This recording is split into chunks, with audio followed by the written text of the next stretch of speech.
Boy, chat. Hope everyone's having a good day, good night, good evening.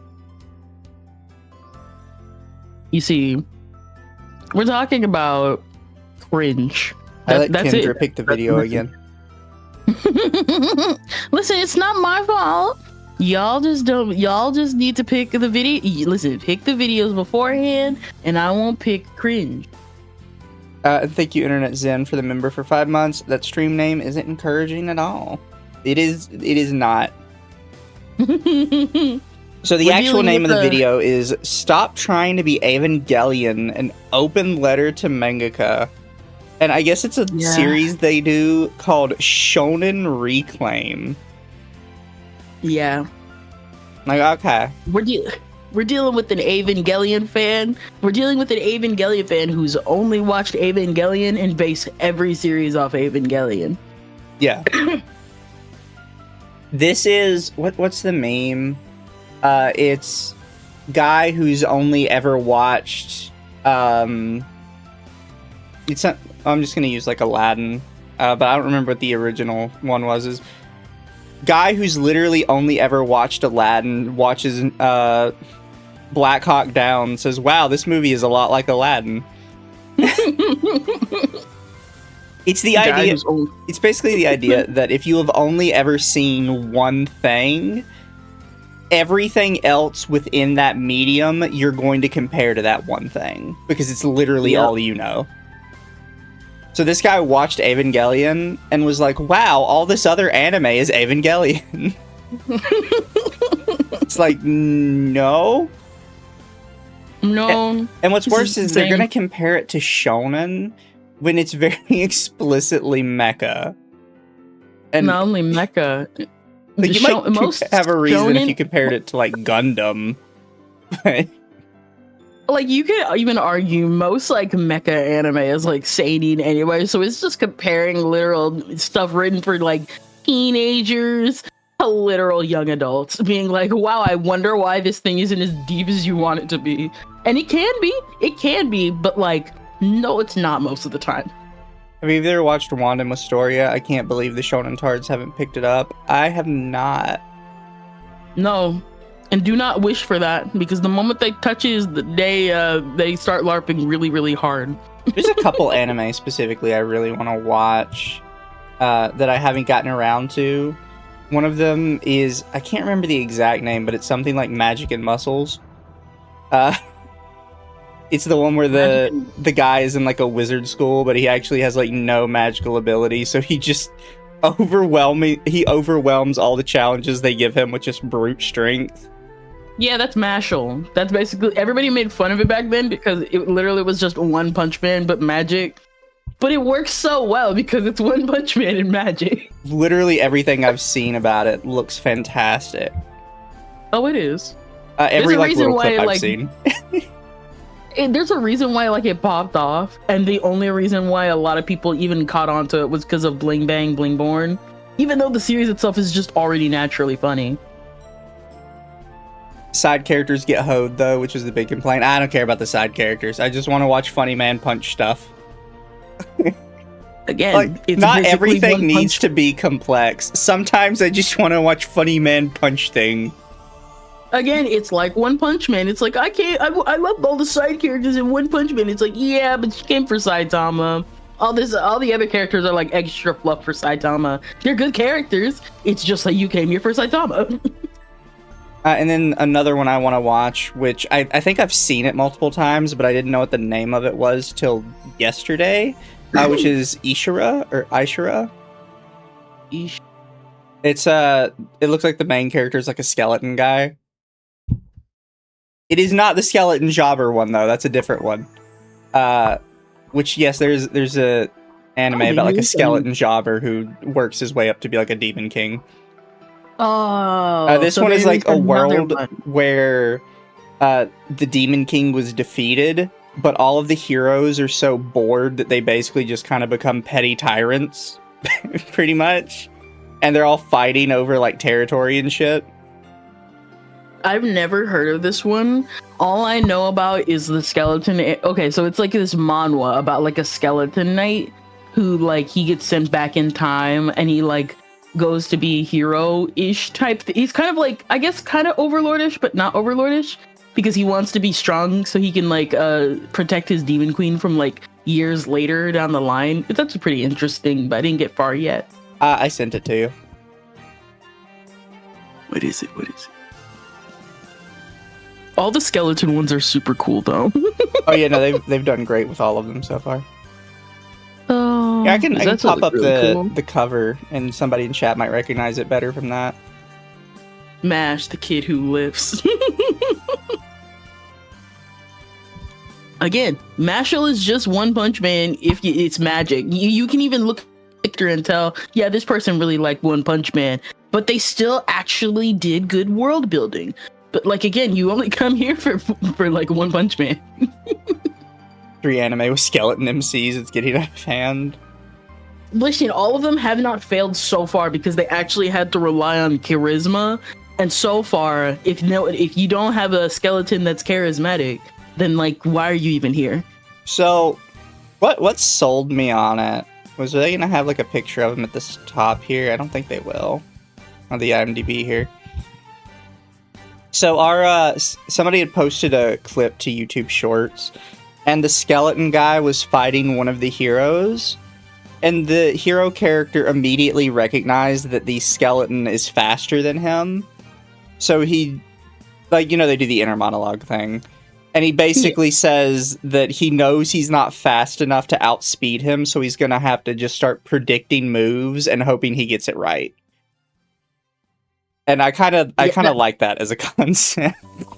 No, that sounds about right. That also sounds really cool. Yeah. Be like, listen, you can't be faster than me if I just swing my hammer around. It's one of these is going to land a hit. Yeah. He's basically like, I'm going to have to just kind of predict where he's going to be and what he's going to strike at in order to actually get anything done. What was it? Someone said Darling in the Franxx. Darling in the Franxx is just modern day Guilty Crown. I've said this multiple times. You compare the shows side by side, it's literally near 1-to-1. It's just that, what is it? Studios came together to make a really cool anime about a pink-haired girl and had a childhood friend that was a boy, and they can use them in a specific type of weapon, and the military is involved. And then the first part of the series is good, and then the second half is, what were you doing? And I guess the ending was okay. I'm serious. Oh yeah, and both of them have killer OSTs. Thank you, Josie or Jose. Mash, the kid who lifts. Of course, everybody was hyping up. Everyone was hyping up Franxx because it was Trigger, and because you got to remember, it was a Trigger show combined with not Aniplex, but A1 Pictures. The people that did SAO. So people are like, everybody's having a comeback. Ironically enough, after Darling in the Franxx, I think that series combined so much bad everything that it actually redirected A1 Pictures to be good again. Yeah, fair enough. Also, I kind of missed it. I gotta scroll up a little bit. Artemis says, also, since the Tamer book stream, I have bought it and played it. It's pretty good. Story is simple, but the characters in VA is actually good. Well, I am glad you enjoyed it. I'm glad I could turn a couple people onto him as an author. He seemed kind of cool. The only reason I'm not too into it is just because I'm illiterate and I don't read.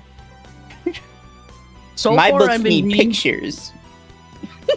So far, I've been reading mine, and I need to continue more. But I'm actually really invested in his dialogue and world building, because I'm like, you know what? This is cringe. But at the same time, I'm unironically invested in this character so far. Which one did you pick up again? Concrete Chaos. Oh. Enjoying it. It's literally the Asian girl stereotype, but you know what? I'm a sucker for it. Is that one actually not a harem? So far it's just hot girl. Okay. And maybe her geeky friends.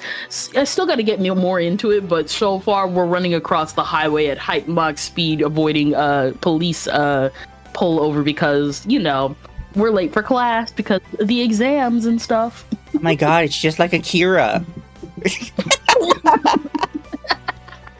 Everything is Akira because bike. Yeah, it has a bike in it. It's like Akira.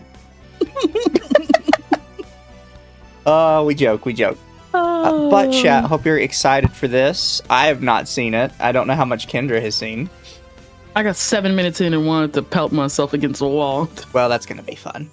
Thank you, Internet Zen. Going to say it right now. If the cringe video claims mecha series like Big O or reskins of Evangelion, I will lose my shit. We shall see. We shall see.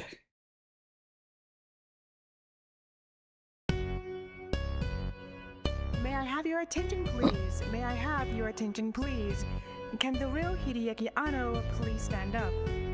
I repeat, can the real Hideaki Anno please stand up? This is gonna take a while, isn't it? Manga and anime creator. That was genuinely painful. Why are we doing an Eminem bit? Excuse me, good sir. That is my culture. That is the white man's culture. Do not be culturally appropriating my people. I told you this was bad. And then we go straight into a JJK clip. Are at the whims of their own audiences. Well, except for those in the West. They really couldn't give a crap about us, and part of the West's fandomhood is trying to bridge that gap. Pirating material reserved only for the Japanese, buying merch while spamming different yen to USD conversion sites, and obviously showing love through fan art conventions, the works. This is true dedication, knowing there's a line in the sand when it comes to regional consumption and appreciating everything about the art that we can tangibly interact with. I say tangibly for a reason. We can't appreciate aspects about a series that aren't there. That would be ridiculous. But we try. We try really hard. We dive into symbolism, pick apart the politics, insert meaning into what may otherwise be straightforward popcorn or children's media. And while there's nothing wrong with this at first glance, because picking apart a series you love is just kind of par for the course, there is a question that does need to be answered when participating in activities like this. Do these stories even deserve it? See, I was on board with him until that last line. Yeah. Because what it sounds like we're saying is people are reading too much into stuff that, doesn't necessarily, it's not intended to be read into. But then his takeaway from it is, do they even deserve to have us read into it? Well, that's a really weird conclusion to come away with from that. Yeah. Especially since, for most of these series, it's you got something like Chainsaw Man that's pretty straightforward. And yeah, there's symbolism, but it's straightforward. But if a series is genuinely, meant for theory crafting and stuff, it may not deserve it, but, it's there because the person wants us to be invested in the theories and the stories. A good example would be what's currently airing right now with the Needy Streamer Overload anime. I don't know what's going on, and I don't understand the anime, but clearly there's enough love and passion where they did mixed media symbolism and stuff like that, and I'm okay with that. I can't wait to see where he goes with this, knowing that this is about an Evangelion video, because so many people think every little piece of imagery in Eva is deep symbolism, and then you go talk to the actual creator, and it's like, no, I just kind of thought Christian symbolism looked really badass. Not only that, his wife has literally written short comics, because pretty sure if I remember correctly, his wife is the author of Nana, and she's just written short little stories of he just sits in front of the TV watching tokusatsu sometimes because he likes tokusatsu. This guy is a nerd. I love my nerd husband. Thank you, Noir. It's the white man's culture to being one of the best at anything we try. When we get serious about it, just look at the World Cup. Yeah. And then Internet Zen, +10 for original video essay opening, -1,000,000 for absolute cringe. Now say that that actually sums up this video entirely, and we're only 1 minute in. Well, let's see where we're going with it. Here, what the kids call LARPers. Plain and simple, we are uplifting our own supposed knowledge of culture upon belief systems we can never possibly entirely understand. We are trying to assess the story's inner workings by stepping into the shoes of whoever might be on the other side. But for what? While this is a valid expression of love, it's also a sign of delusion. Delulu, even, I would know. Let's put aside how people act towards others who may not agree with their assessments about a certain piece of media. My focus is on the material being microscoped, because in my— I'm very confused to where we're even going right now. Yeah. Like, I'm genuinely, I'm sitting here listening to them, I'm like, what do you mean by that? Does that have a meaning at all? You know? Like, he's saying we're LARPers for trying to understand anime? We're LARPers because we're trying to understand. I think this is one of the consequences of LARPing going mainstream. Not mainstream. This is super cringe to even say. LARPer becoming a popular term now with people because they think, oh, well, LARPer means this. And it's like, no, it means people who pretend to understand. If you're trying to understand and analyze something like To Kill a Mockingbird, that's not LARPing. That's trying to understand the time period that it came out. LARPing isn't, oh, I want to actually understand the cultural mindset or the culture of this person. It's literally, this guy's a poser. That's it. Yeah, like, I guess let's just keep going. This is just the preamble, too, and I have no idea what we're talking about. My opinion, looking deeper into something reasons that the something in question warrants it.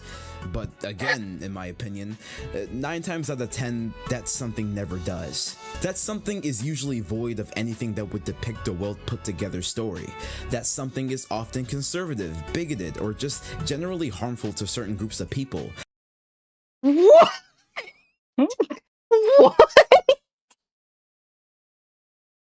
It's not worth looking into, because if you look into it, it's conservative and bigoted. What? What are you on? This person sounds like they looked into H.P. Lovecraft and then found out, oh man, this man born in a racist era was racist. I'm so shocked. You shouldn't read into most anime. It doesn't deserve it because it's conservative and bigoted.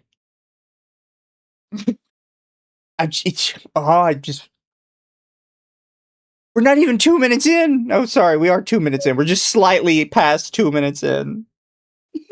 Oh, we're not even out of the preamble. Oh, I've got a headache already.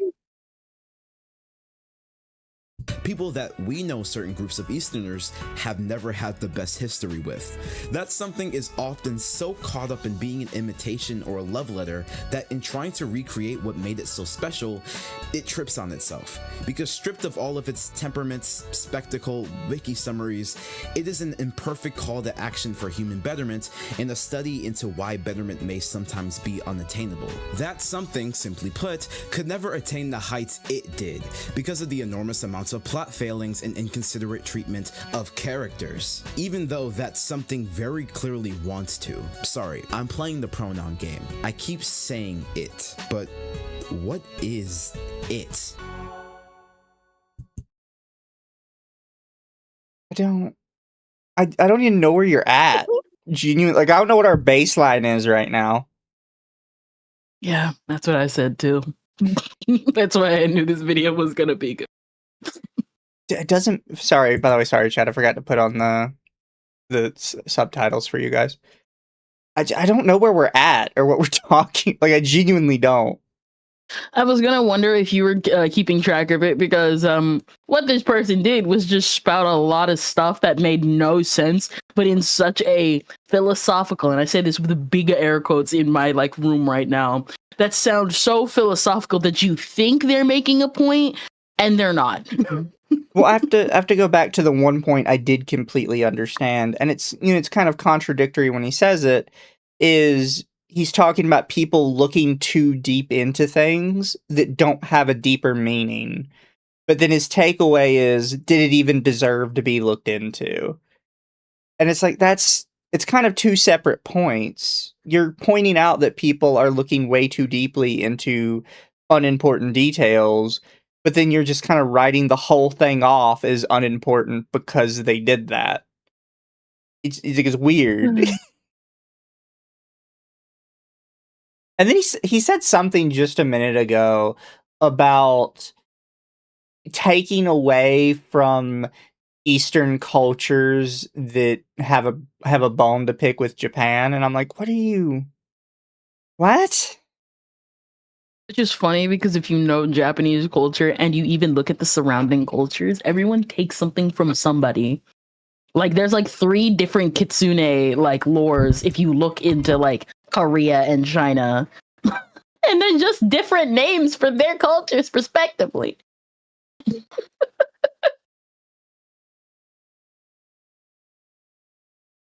And if I know, I really hope they don't get into it. But this also might be one of those quote unquote critiques where it's like, you see, we're gonna talk about Japan and its war crimes, and it's like, brother, you are not educated enough to talk about this. I started especially in an anime video. I started a new YouTube goal. Oh no. Thank you, Brachagato. Father Uncle Ruckus will always be on point with that one quote. Not the Tylenol phone.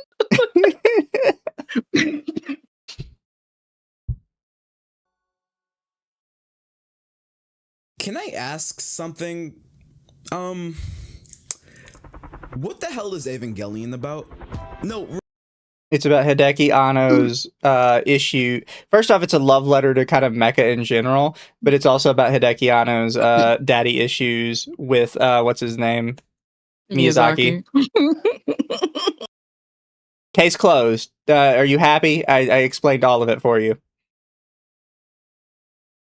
Really, call me a normie all you want, I am, but Gainax and their offshoot Studio Trigger have been a mainstay in my anime top 10 ever since I first got into the medium. And with their first real hit celebrating its 30th anniversary, you would think this would be an easy question to answer at this point. But because of Ava's vast cast and crowded messaging, what Evangelion means is gonna depend on the person. I'm serious. It's not crowded messaging. Like, if we're talking about the story itself, literally everything can be summed up with growing up. This is literally it. I can also tell this video is going to be great because they said, man, Studio Gainax and its offshoot Studio Trigger, when it's very well known that Trigger doesn't own Evangelion. That's the other studio that no one talks about, Studio Kara, that Hideki Anno founded. Yeah. So it's like, oh, we know the amount of research in this video is very, very top notch. What connects with you? And there are some takeaways from Ava that are a bit better than others. Like, for example, if you like Ava because simply it's just a good action-packed mecha anime, I'm not saying you're wrong. I'm just saying that maybe you might be a little too Michael Bay pilled, which is. It was literally a love letter to mecha, as per Hideki Anno. So if somebody loves it for the mecha, they quite literally understood the assignment. That is one of the major facets of Evangelion. You dumbass. Fun fact, Studio Kara did Me. That was literally one of their debut works. Fair. I like some of the Transformers movies, but what the f do they know about the human condition? Look, I just think Ava is about so much more than the action, and to be honest, I think its more action-focused arcs are when Ava is at its weakest narratively. But whatever, right? Who cares if you're watching Neon Genesis Ava? Oh, the action doesn't have a good narrative to it? You know, the narrative also doesn't have good action to it. Are you stupid?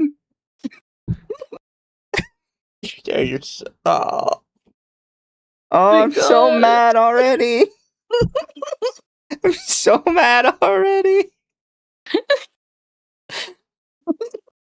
Evangelion for the raw attacks. If you think it's cool, then it's fine, right? Yeah. But art is a cycle. People whose only takeaway was Ava's more meat-headed aspects are now writing battle manga. Kids that watched End of Ava and were traumatized by the planet tumbling down are now just inserting third impact-esque events into their stories with no regard for what made the third impact work in the first place. Like, I hope I'm not being a dick by saying you can't just put a giant you creature into outer space to signify the impending doom of the human race and expect it to be as meaningful as what Ava tried to do. As usual, the only battle manga that I've read to come close was Fullmetal Alchemist, where a pseudo-man tries to become a pseudo-god. Because I just recently learned about Getter Robo, did you know that stuff like this happened before Ava? Yes. Because that's just a thing that ever happens in most world cataclysmic event type things. Did you know that's just a staple of mecha? Because duh. Again, like everything from Evangelion was inspired by something that came before it, pretty much. And that's not to say that Evangelion wasn't special and did its own thing. It was. That's why we still talk about Evangelion today. But to say that, like, well, Evangelion did this thing and now everybody just copies it. No, Evangelion copied it. They copied it really fucking well, but they copied it. So wait, super giant monsters mean it's copying Ava? No. You see, super giant monsters that look human are copied because of Ava. Side of shonen, oh, sorry. I think of shonen, I think of Kaneki turning into a giant bug because literally in his head, what else is he supposed to be? And that aspect of Ava influence in the West hasn't escaped me. I'm sure Homestuck and its many sons have like 50 third impacts. What? I know nothing of Homestuck. What about you? I mean, not really, but Homestuck was like a shitty webcomic, dude. He was probably like one of the only few people that like watched more than like 5 mainstream anime. But with every dark Gaia, there's the rumbling. Eren's psyche is messed up, not. realizing that the world is full of enemies. We skip 4 years of context for what that thinking could have done to him, only for him to come back, become evil, and also a time traveler. You had that whole bit in Fire Force where you genuinely have no idea what these shows are about, do you? I don't even like fucking Attack on Titan. I'm pretty public about the fact I think Attack on Titan should have ended after the first season, and then it just kind of went downhill from there. But like, God, I don't understand how like Eren's thinking got to him being evil. He just learned like his entire world is like false. Like all the Titans are sicked on them by a country of people that just hate their fucking guts. And they know they're all there, trapped in the wall. They don't give a shit. That's the intent. Not only that, and you can't figure out why it pisses him off. Not only that, but you also got to remember, he saw like a bunch of timelines where only one of them had a chance of survival. Of course he would justify that being like the ends justify the means if all my friends are alive. Yeah. Like, the only thing you could really complain about is the sister stuff, because that just came out of literal nowhere. It has been memed on to death. Yeah. Like, and how are you comparing the rumbling to the third impact just because they're like vaguely human shaped? Is that it? Is that literally our only requirement? Is big threatening enemy is human shaped? Like, I really think it is. Does that mean like Korra wouldn't count because they're kites instead of people? Like, what specifically qualifies? Also, thank you, Internet Zen. Allow me to channel my inner 40k orc. Michael Bay pilled. What in the goddamn emperor do you have against stompy robots and big booms? That's Zoggin cool, simple as. So, in my script, I left a blank after that sentence, and it's for a reason. You see, despite my Fire Force video having come out recently, most of it was written during my read-through last year. Cut to present time, and I've honestly forgotten most of the details and intricacies of the Great Cataclysm. Half of that is because my Gen Z memory is cooked, but doesn't it say enough that Fire Force's rendition of the Third Impact was so soulless and half-baked that I literally just forgot it? In my opinion, no, that really only speaks to you specifically. Maybe if you didn't compare it to the Third Impact and weren't so Third Impact pill, you would have been able to realize its own greatness or whatever. Even if you didn't like it, like, you have to like all the endings in a series to come out. I personally think you should always enjoy stuff as it is. But if you're literally comparing every series ending and beginning and middle and whatever because it has quote unquote similar story beats, that's on you because you can't realize its greatness. I make fun of Guilty Crown and Darling and the Franxx for being basically the same plot, but I can still appreciate both their endings for being, like, different, even if it was what the heck. I'll be honest, chat, I didn't know AOT was inspired by Muv-Luv, but I can see it. I can see it. I've never seen Muv-Luv, so I wouldn't be able to comment. Everybody's kind of in giant mechas, but they're fighting, like, vaguely humanoid aliens. And they're all cute anime girls, but they also all get, like, eaten and ripped apart because, you know, grimdark and shit. Dang. Thank you, Sart. Now, if you really think hard with your smooth brain, stakes are literally the same in every setting. True.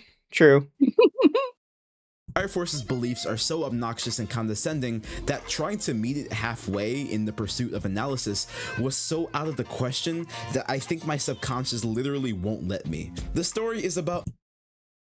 What? It was just a lot of something. I gotta go back. What are we talking about? I have no idea where he's going with this. Got it. In my opinion, Fire Force's beliefs are so obnoxious and condescending that trying to meet it halfway in the pursuit of analysis was so out of the question that I think my subconscious literally won't let me. What beliefs? What is the belief system of Fire Force? What is it? If I remember correctly, the whole thing for Fire Force is that everyone has to fear death. And instead of being fearful of death and being fearful of what great beyond is out there, everybody gets to control their own fate and their own imagination and being able to believe what they want to believe. That's literally it. The story is about imagination and how we use imagination to cope, how our imagination might be our ruin when it comes to the idea of death and punishment.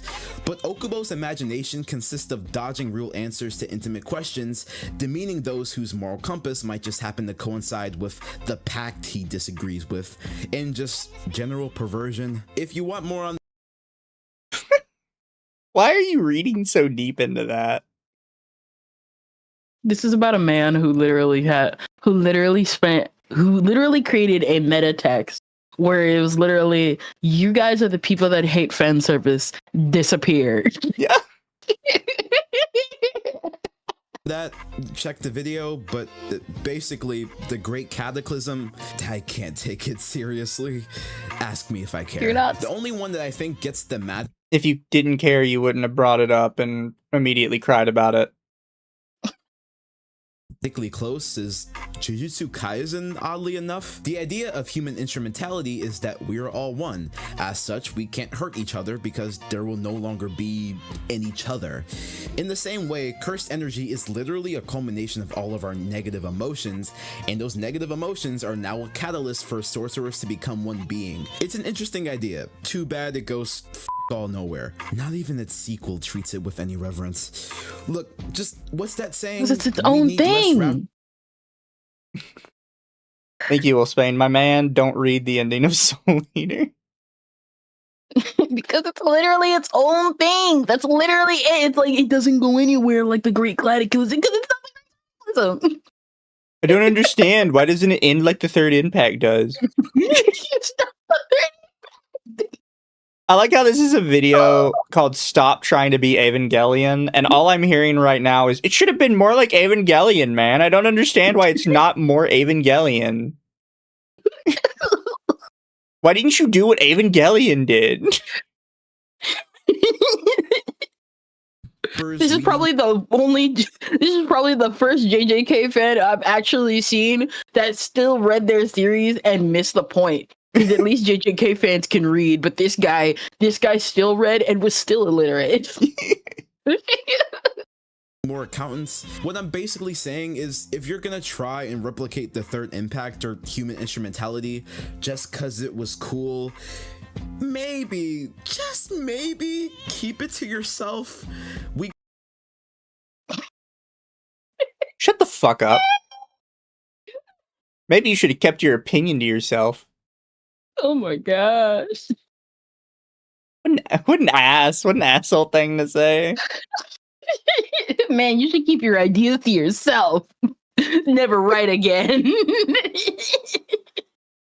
Maybe if you were any good at this, you could make an anime instead of complaining about them on YouTube. Got enough of those. POV, me wanting to become a comic artist myself, writing the third impact into my series. Let's see where this goes. They're really setting themselves up. I can't do this anymore, guys. I mean, what else do you want from me? It was cool.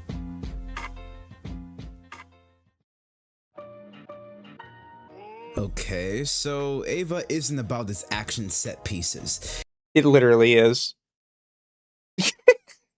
It literally half of these shots are literally because it looks cool. And I'm saying that as someone who's never watched Eva, this all looks really cool. As somebody who did watch Eva, a lot of it genuinely has zero purpose other than looking cool.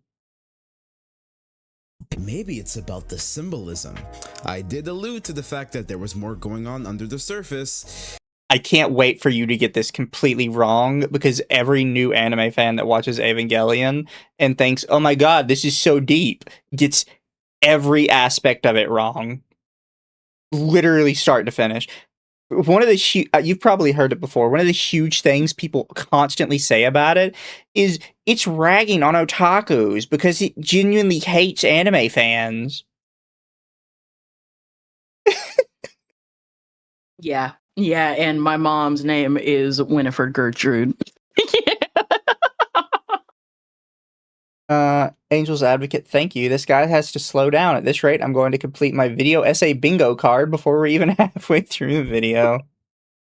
What is it? Yeah, it makes no sense. Kendra, please watch Evangelion. It's an experience. I want to watch Evangelion. It's on my list. But I'll get to it eventually. Then don't worry, I'll keep this part short since it's a topic I always come back to. This is a very interesting conversation for me because usually I'm one of the biggest proponents of the author didn't think of that. But as mentioned before, that's because websites like X, Reddit, TikTok love to prescribe subtext to stories that don't even do the footwork necessary of giving that subtext meaning, aside from just alluding to deeper questions, thinking, and imagery.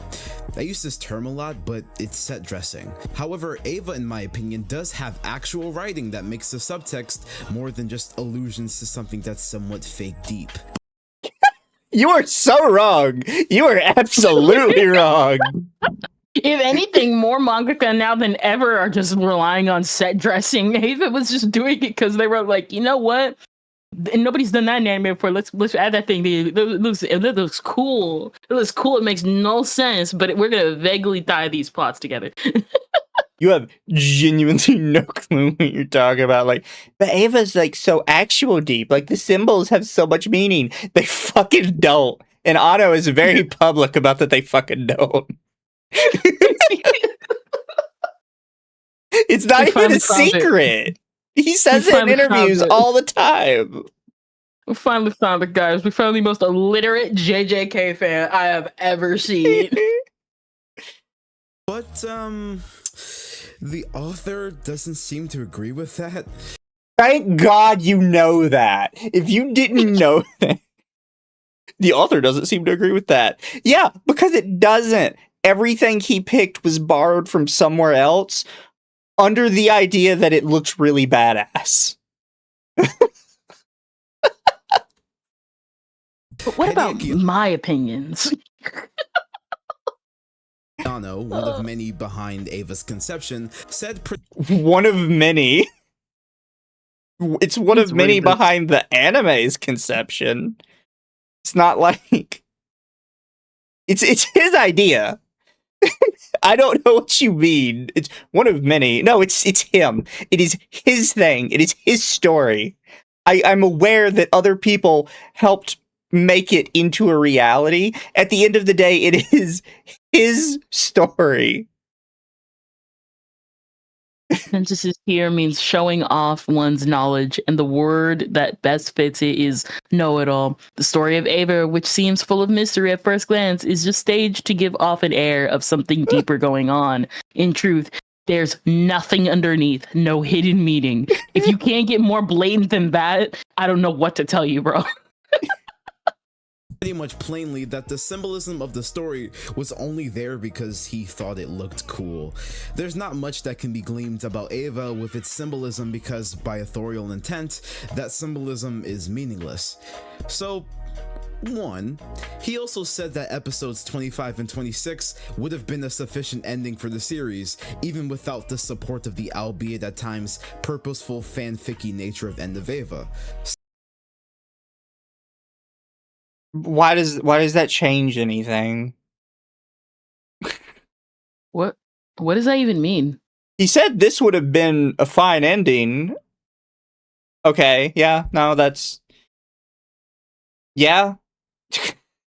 What does that even mean? Sometimes us creatives aren't experts on our own work. I say that Listen, I understand there's some creators out there where you feel like you want to take something from them and be like, brother, you can make it better. Usually with cheap knockoff stuff that like they do that on purpose so they can get money to fund their actual passions. But like, you can't say that about Evangelion and everything else. Brother thinks he can write Evangelion better than Hideki. Because, in my opinion, intentional or not, the Abrahamic nods the series uses actually uproots the themes of the story. I mean, there's the idea of rebirth, ontological paradise, the plot revolves around children of destiny being pillars of humanity's salvation. That's just like common anime shit, bro. Like, I don't... Also, even one of the first big anime was fucking Astro Boy. What was Astro Boy? He was technically a child. Like, it's just a thing, dude. Don't read that deep into it. Also, it doesn't change the fact that, dude, this is an anime about child soldiers. It's literally... Oh my gosh. Pretty sure half the imagery came out of the Book of Revelation. The idea of... Yes, it did! What do you mean? How do you know about the interview where he says he picked visuals that look cool, but you missed the part of the interview where he's specifically referring to the religious symbolism? It's in that same fucking interview.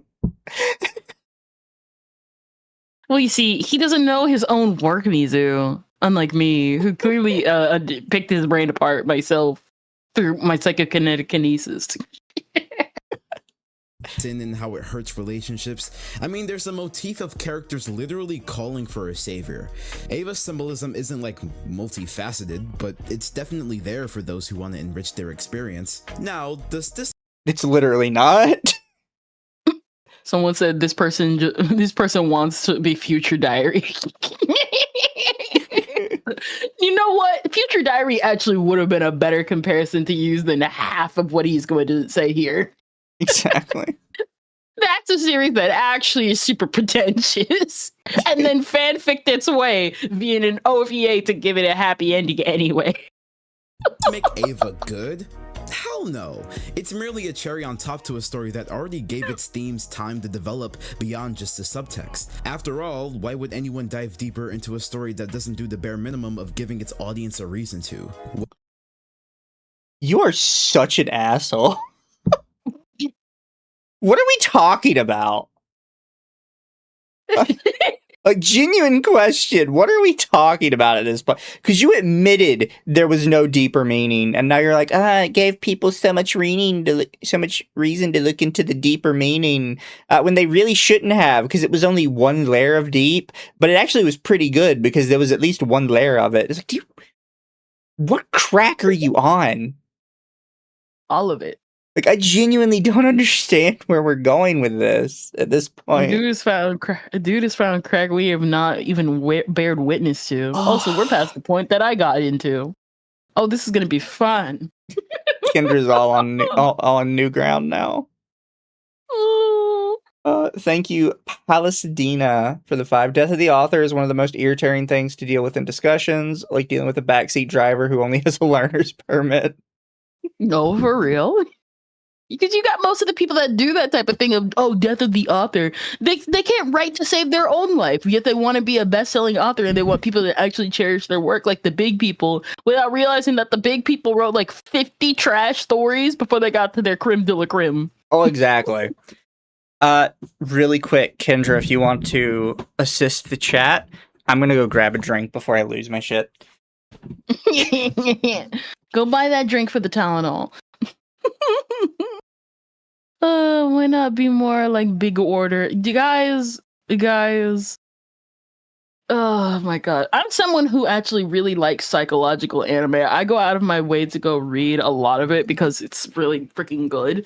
A couple of them are like Kaiba, Kasane, Penguin Drum. Utena is there, but I would put it in like my top 20 because I saw Penguin Drum first, so I'm biased. But like my thing is just, guys, sometimes you just make a character do a couple of things because it's cool. It's like making an OC. Does my character have to have green eyes that symbolize TV colors? Yeah, that's an extra addition. But like, it's also just really cool to just have them have green eyes. Doesn't always have to be that deep. I just did it because it looked cool. Oh yeah, that's right. I never show you guys my OCs. Oh my gosh. Oh my god. Bro should make an MC Donald's anime. McDonald's anime. Fanfic can be fun. That's my thing. It's like, the fanficky nature of it. What's wrong with it being fanficky? At the time, the fanfic didn't even exist. Therefore, this is the original. Penguin Drum was good. Made me have a crisis as a kid an hour after watching it. I liked it because I didn't understand it at first, and then I returned to it when I was older, and then understood it after I did more research on like the creator and stuff. Yurikuma was alright. I don't talk about Yurikuma. People don't want to be cheesy and corny. That's why they looked at Chainsaw Man's ending and were like, this is stupid. Like, listen, you can criticize Chainsaw Man's ending as much as you want, but like, I still think it's funny. Like, I'm there for the ride, bro. There's something funny about the author being like, Denji, every single time you keep being led around by pussy, therefore I'm going to kill myself so that we can actually get to something done in your life. I still like Yurikuma. I think Yurikuma had some good ideas that I think the manga probably did better. Hello. Chat, were you good for Kinders while I was gone?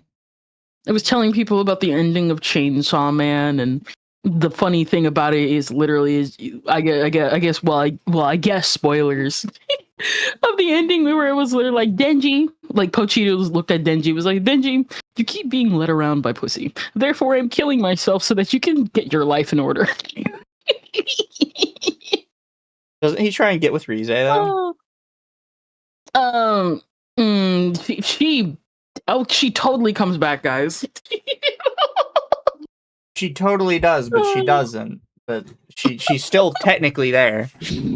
She's there. She might come back. Who knows? We didn't get those extra. We're getting extra We're getting extra pages for Chainsaw Man soon. The final volume is getting extra pages. So who knows?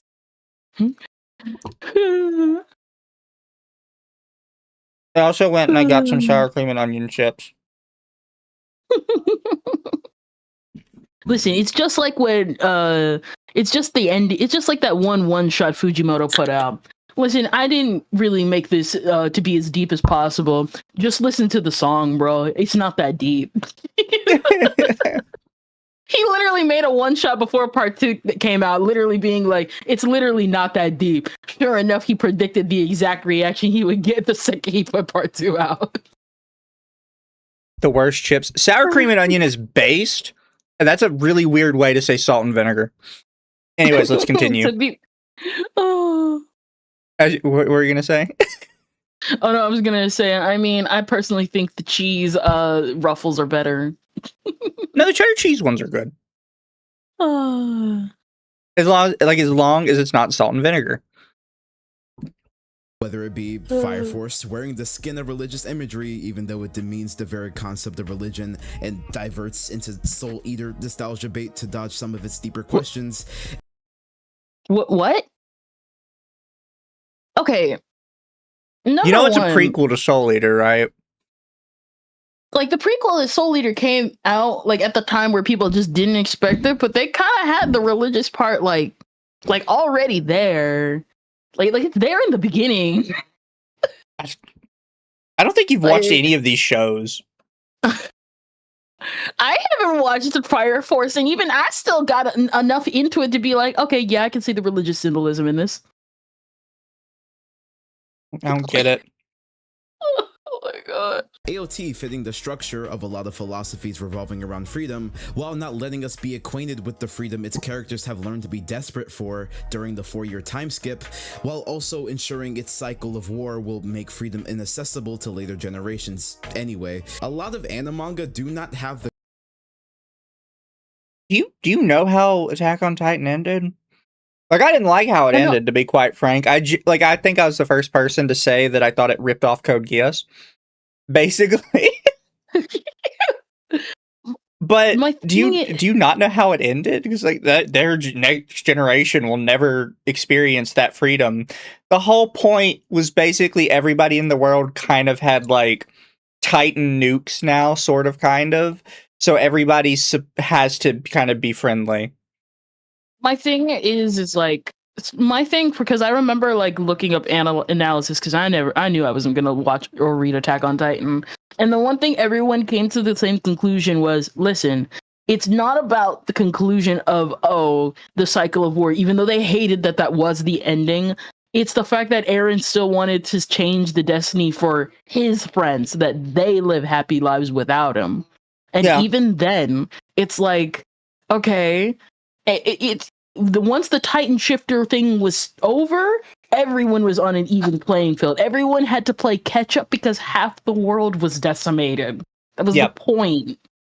So now they could live in peace, and war would come again, but at the time they would have to work together because a common enemy came in and everyone got to at least try to defeat it.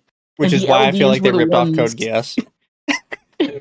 They literally just tried to turn Eren into Lelouch. And I will stand by that.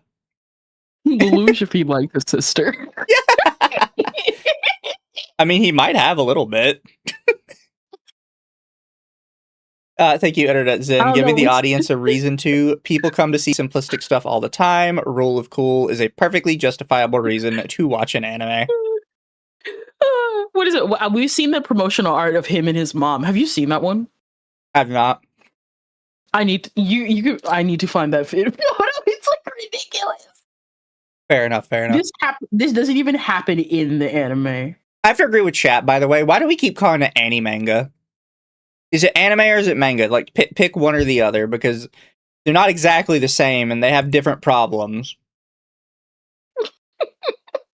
Here you go.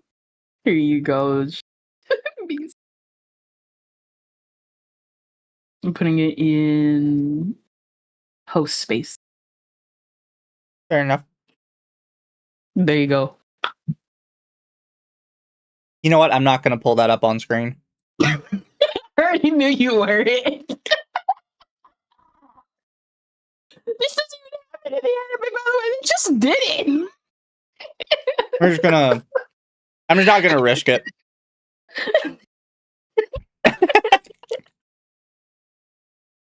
Capacity to be as profound as I think Eva is, or even their other influences. What are you talking about?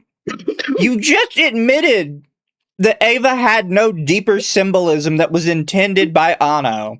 And you're like, I feel like everybody has the capacity to be as deep as Eva. You know it's not deep already! What are you talking about? I don't understand. This guy gives me such a fucking headache. Holy shit. And then thank you, Wolfsbane. Lelouch greater than Aaron any day. The only thing I don't like about the American version of Code Geass is that it left out the Lelouch survived epilogue. Does Lelouch survive? Yeah. There's like an epilogue that I think came out after the original broadcast, and that's probably why they left it out. I've never seen the epilogue. It's literally him on a farm with the green girl. Fair enough. I'm fine with him living. It's better than being Aaron and being turned into a fucking bird while his sister gets cucks him with some random dude. Lelouch literally more base than Aaron still. Because they either make no time for developing that deepness, or the story is such a mess that its own deepness contradicts itself or becomes alienating. It's not that they make no time to, quote, develop the deepness. It's Evangelion came out 30 years ago, you fucking twat. And it's not just the series, which was quite long for anime speaking, you know, other than a couple of the big three. But also, it's had like 4 movies. There's a lot of Eva content to kind of expand on it. A lot of anime don't get that that breathing room, right? Yep. Pretty much the reason why even Eva is able to do that is because it made so much money and collabs with so many things that they literally are just in the cultural zeitgeist now. That's why it was such a big deal when the 30th anniversary special came out and they weren't going to release that to the public before they went on the copyright striking spree and then accidentally leaked it anyway. Like, this is so dumb. Even still, like I said, by Anno's own admission, Eva is not about its symbolism. Jesus, I'm never gonna get to the bottom of this series, am I? When it comes to Eva clone, I need to go back. What are you trying to say? Are you trying to, like, cope? No time for developing that deepness, or if the story is such a mess that its own deepness contradicts itself or becomes alienating. Even still, like I said, by Anno's own admission, Eva is not about its symbolism. Jeez. It's not just not about the symbolism. I believe you misunderstood what he said.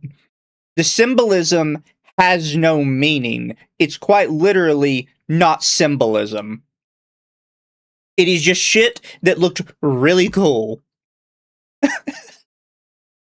You looked really cool. Thank you. Like he says, Eva is not about its symbolism.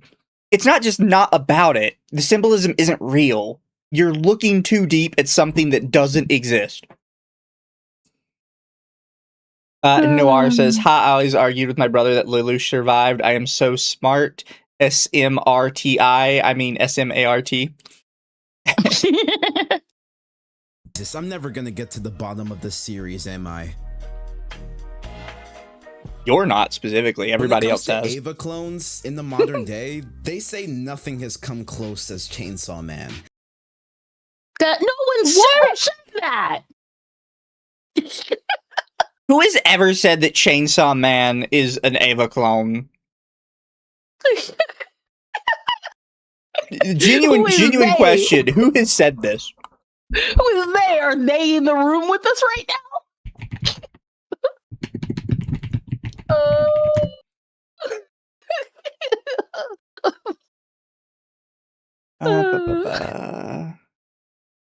I need to pull up that one girl who is like we. I thought you were thinking of the French we, but I know it's actually we as in the American we. But you see, we is flipped upside down to be me. So in order for there to be a we, there has to be a me. The closest I can find is a Reddit post where someone is comparing different characters in Chainsaw Man to characters in Ava.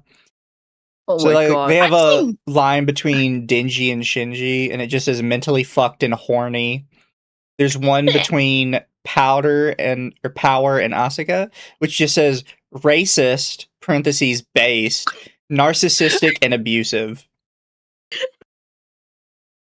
I've seen more better comparisons to like penguin drama, and because there's an actual aquarium in the both series, I've seen better arguments for that on the Japanese side of YouTube. There you go, compared to freaking Evangelion, and I believe that substantial theory more than this substantial theory or lack thereof. This is literally all I can find about somebody saying that Evangelion is a clone of Chainsaw Man. That's it.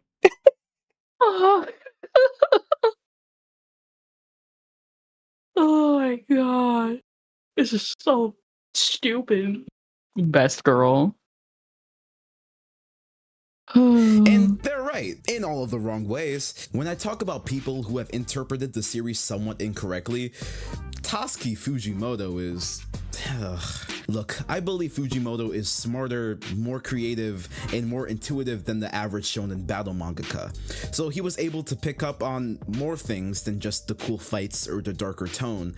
But at the end of the day, he is still a shonen battle mangaka. One that up to this point has been hell-bent on subverting or escaping shonen battle conventions that have worked for his contemporaries. Like what? What are you talking about? No, he's not. Also, like, there's nothing similar between any of these works. What? He's just like throwing shit out. I'm like someone who likes Fujimoto. I like more of his other works than like Chainsaw Man, even though I do like Chainsaw Man. But I'm just like, what are you talking about?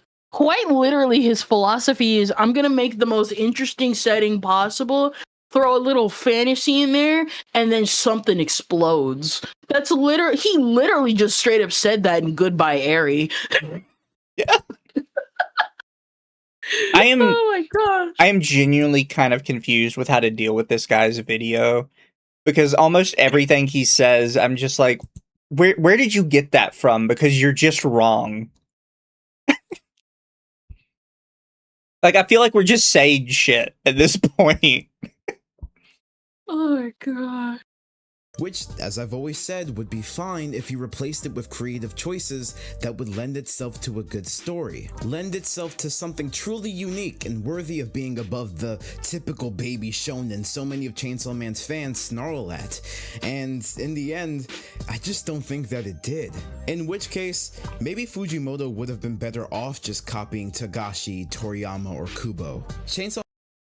What? Huh? Yeah, he should have copied Dragon Ball. I'm sure that would have made Chainsaw Man much more popular if Denji was just Goku. If you really think about it, the Chainsaw Man has more in common with Dragon Ball than it does Evangelion, considering that it's also an urban fantasy series. True. Technically. And Denji transforms into another form to fight people, and he gets these random power-ups. Like, genuinely, what are you talking about? Denji goes Super Chainsaw Man. No, he goes Super Chainsaw Man Phase 3, chat. Quite literally, the only difference between Chainsaw Man and Dragon Ball is that Denji is the only one that's ultra horny. Like, what are you talking? You should have just copied Togashi, Toriyama, or Kubo. Why? Thank you, Danny K Music, by the way. Money's for the puddle. Have a good stream, you too. Thank you. God. If you have to go, I hope you have a good time doing whatever you're having to do. Gosh, I'm so confused. Am I doing drugs? This guy is. He should have given this script like a once-over or something. I have no idea what he's trying to do. Man's ending takes place in an alternate reality, one where the trauma suffered throughout the series, or the characters' pillars of being, are out of the picture, and the characters can finally live better lives. Kind of like, say, episode 26 of Evangelion, or even the rebuilds afterwards. I mean, in episode 26, there is an alternate reality where the kids aren't fighting mechs, but the troubles of school life. Their only impending doom is a bad grade, and the self-serious introspection is replaced with them fulfilling their classic anime archetypes, a much happier existence. And this is something that Fujimoto tried to emulate. No, he didn't. No. Okay, I didn't get that far into Chainsaw Man, but I don't know where there's a spot in Evangelion where there's just random chapters dedicated to lesbian sex. Is all I'm saying. I mean, if you want to compare that to the Third Impact, that was definitely someone's Third Impact. No.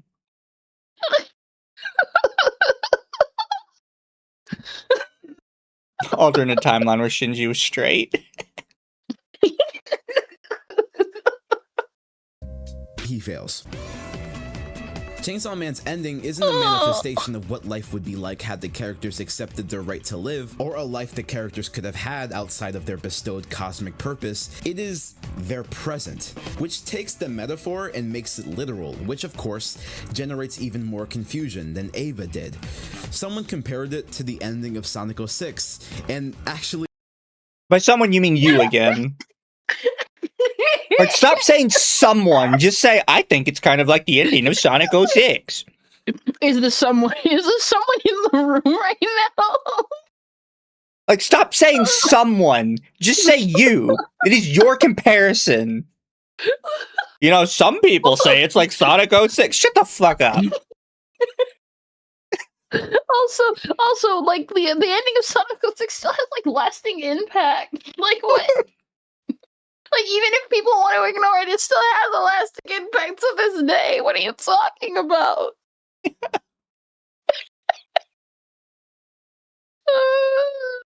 that's the most palpable comparison one could make. Cause Sonic 06 was bad, and like Chainsaw Man, instead of dealing with the horridness of its own plot, the ramifications thereof, or resolving plot lines in a meaningful way, it's almost as if Fujimoto himself thinks the story is so broken beyond repair that the only way to mend things would be a reset. Yes, that's kind of the point. These people have been mind-fucked beyond, like, the world is literally just overrun with these fucking devils, dude. I don't understand how you don't get this. Like, that is actually the point. It's not saying his story is broken, that he has to reset the world to fix his story. It's these characters, as people, are that broken. Yes. Quite literally, again, Pochita was like, Denji, every time you go somewhere, you get led around by pussy. So I have to literally detach myself from you so that you can reset your life, so that you could actually be who you would have been if I didn't get involved with your life. And guess what? His life, even though it was technically quote unquote reset, events and memories and stuff still happened to make his life better, because that's exactly the life he probably would have wanted anyway. Yeah. But Sonic 06 at least has the advantage of being a video game franchise where canonicity is strenuous at best. Chainsaw Man has so many plot lines to resolve, like Power's whereabouts, even Reze's whereabouts, Nayuta's purpose, the characters of the Four Horsemen, Asa's fears, Denji's virginity even, literally Armageddon, most of the supporting cast. Like, there's genuinely so much. And granted, it's a lot like Eva in that way, where there's a lot of lore that's left on the table, world building left on the table, spectacle left on the table, etc. But you know, Eva basically ends with literally every other human in the world dying, right? Like, it just, the way he says things, it's like, you know, unlike Eva, which it's a little more open-ended. No, it's not. Everyone's dead. Just literally everyone dead. Also, the stuff with power. Okay, I didn't get that far into Chainsaw, but I do know about this. The whole thing with power is that power's dead. He's not trying to find power. He's trying to find whoever was like the next double to be in, like, have the similar contract to power. They won't be this, and they literally say that she's not going to be the same because new contract, new person. That's the point. Oh my god. Well, yes, they're primordial soup. Everybody's a puddle now. Exactly. But they're all gone. Oh, no, I was talking about like also the chainsaw part of it being like there's power is gone. That's it. Power is gone. Denji's sad and in denial because all his friends are gone. Also, have to mention to the person, someone in chat asked, it went up now, so you can't see it anymore. But they said, is he saying that Chainsaw Man is worse than Sonic 06? Yes. He is unironically saying that Sonic 06 is a better story. It's like, what? Sorry. Also, to point it out, the big problem with Sonic 06 was the gameplay. The story was bleh, but it wasn't horrendous. What made Sonic 06 so unpopular was that it is dog shit to play. And it's a video game, first and foremost. And even then, you'd still number one. Sonic 06 was supposed to be a completely different game. It's just that it was going nowhere, and they said we're going to do this for Sonic. That's number one. Number two, we're not giving the series that made a girl kiss a hedgehog animal, a literal animal, more right to tell its story than Chainsaw Man. Yeah. He was like one of those posts that claimed Fairy Tail ripped off One Piece because some characters share one design element, like both Cobra and Boa have snakes. No, for real. I've seen people say that, saying that One Piece saying that Fairy Tail ripped off One Piece. It's so stupid. Also, doesn't help the fact that like the reason why it's quote unquote being ripped off is because some of the characters' color designs came later, so it's like, oh yes, the guy who has brown hair and a beard looks like Shanks, who also has red hair and a beard. Yeah. Even so, yes, episode. Why are we still talking about Chainsaw Man? Move on to something else. Holy fuck! This is somebody's like video. This is someone's like rant about Chainsaw Man, not realizing that, dude, you suck at making this.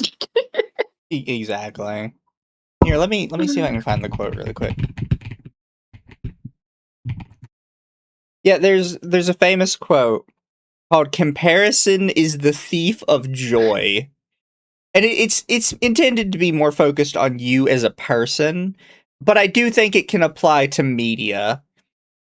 Every time you watch a piece of media, you just try to compare it to something else you like more, you're just never going to enjoy media because everything is just going to be a worse version of that thing you like more. Yeah, that's what he's doing. It's like, we need to compare everything to Evangelion. Well, no, we don't, because not everything is Evangelion.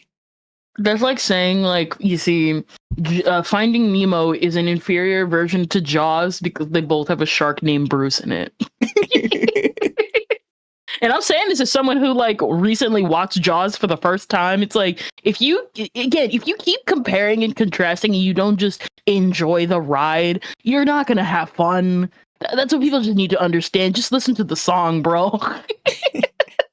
Ronnie in chat says, Denji sold his balls. Shinji has no balls.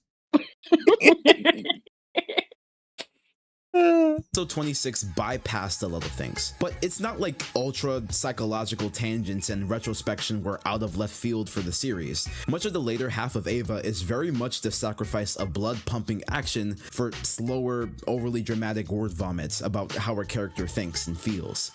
Episode 25 and So, I don't know if you knew this, Kendra. You probably did. But there was one specific point in Eva where Anno kind of hit like a really nasty downturn, and a lot of that depression kind of made its way into Eva. I do know about the depression stuff, like how a lot of the characters are based on like aspects of him. Yeah. So I do know that. So that's something he misses. Like, well, some parts of the anime like take this different turn. It's like, yes, because Anno is depressed as fuck, and that kind of made its way into his work. Man, it's almost like when you're a nihilist, you're gonna make something nihilist, and then you're gonna be like, man, I was depressed as crap back then. Yeah. And that's not him trying to symbolize his depression in it. He was depressed, so it just naturally found its way into his writing. Yep. That's like looking at Poon Poon and be like, oh man, the symbolism of these characters, this and that. And it's like, no, if you look into the author, he's just a straight up nihilist. Poon Poon goes through half of the crap because this brother was like, you know what, the world's kind of meaningless and kind of sucks when you really think about it. Here's a story about a guy who like goes through like meaningless, sucky things. Yeah. 26. Also, chat's correct that Ava started running out on the budget until we ended up to literally just draw it in Crown because the budget was gone. Yep. That's the one thing I do know about. Chainsaw Man's ending comes out of left field because, sure, Fujimoto is known to bake subtlety and emotional sensitivity into his writing, but it's never been as symbolic as the finale was. You're sitting here talking about how much symbolism is in Evangelion after reading an interview where Anno says there is none. And now you're saying, well, Chainsaw Man had too much symbolism in its finale, and there's no symbolism anywhere else in there, so. Also, what symbolism? Again, Pochita looks at Denji dead into the camera, being like, brother, you get led around by women, I'm killing myself. People like this give me such a headache because it's like, there's so much symbolism. I don't understand what it means. And it's just a character looking dead at the camera and telling you what the story means. Oh, God. I really don't want to make assumptions about people from a culture I have no connection with, but... Then don't. I love that I paused it just in time to see the but.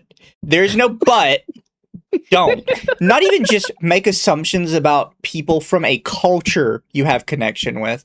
Don't make assumptions about people, especially people you don't know. You don't know, even if you were Japanese, you don't know these authors. You don't know who they are. You don't know what they've gone through. Yeah. Jesus, does it seem like Japanese people have a Stockholm relationship to their work culture? Yes, they do. Literally tells Denji that he was happier when he had no money, food, and was damn near dying.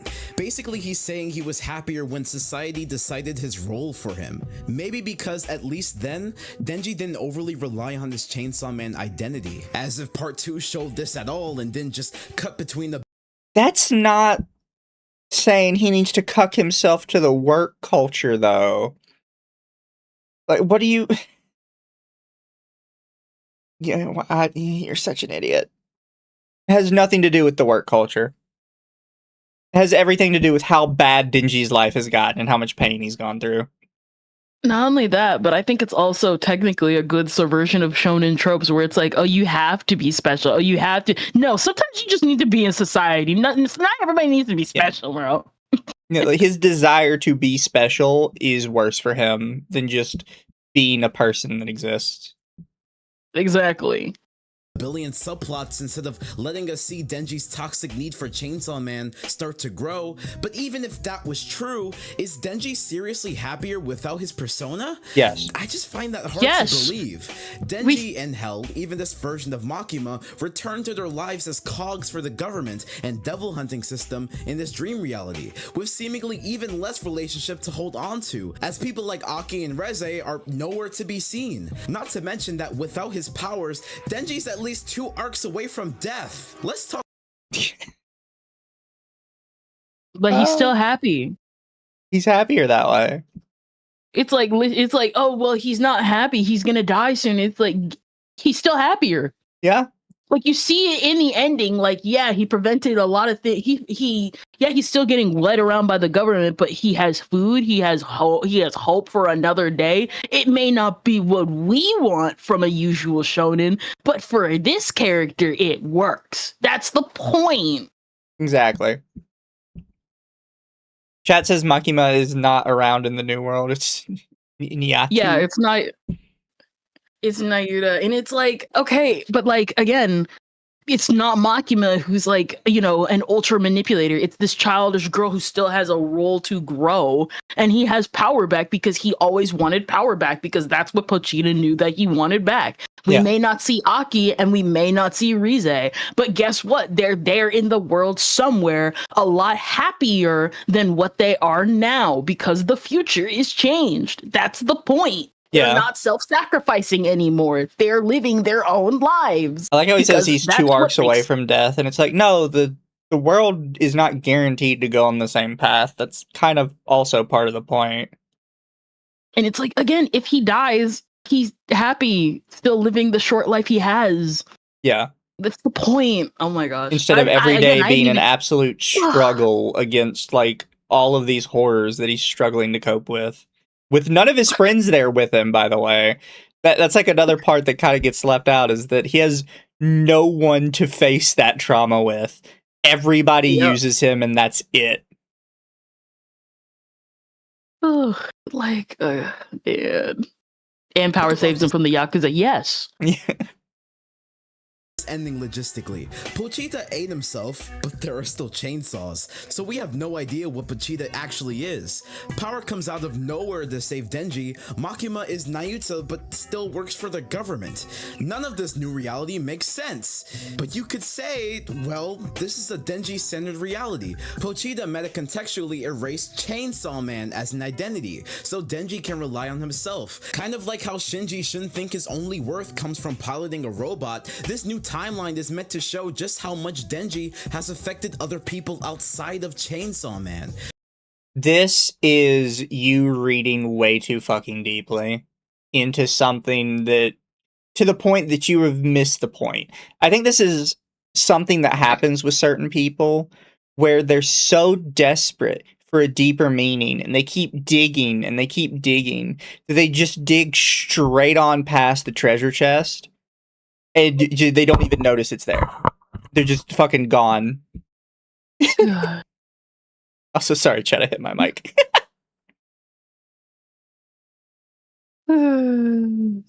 How's Nayuta even Makima? I don't know. Doesn't have to make sense. Like, he just says she is now. Oh no, she is. She is like Makima now. But the thing is, she's in her position, but he's saying that she is Makima. It's like, no, they're 2 different people with 2 different personalities. They're in the same position. Yep. It's basically the whole point of Nayuta's character, from what I have looked into, is basically Nayuta is Makima if she grew up with proper love and proper, like, you know, society training to be a normal person. So when she takes on Makima's position in the new world, it's basically this happy-go-lucky, order, bossy around child who's like, still got a lot to learn, but is allowed to be a normal person with Makima powers. That's it. It doesn't have to even make sense. Yeah. Sorry. Set, as those relationships are still intact and the characters can still feel that they happened. That sounds great. If only the story explained that at all in an easily digestible way, and did. Oh, now the symbolism's too much for you, and you want them to just spell it out for you? If only the story explained it to me in an easily digestible way. Oh, you poor baby. I'm pretty sure Chainsaw Man is probably like the most blunt-headed. This is what the characters are feeling. This guy is depressed. This guy wants his friends back. He got his friends back. Yeah. The end.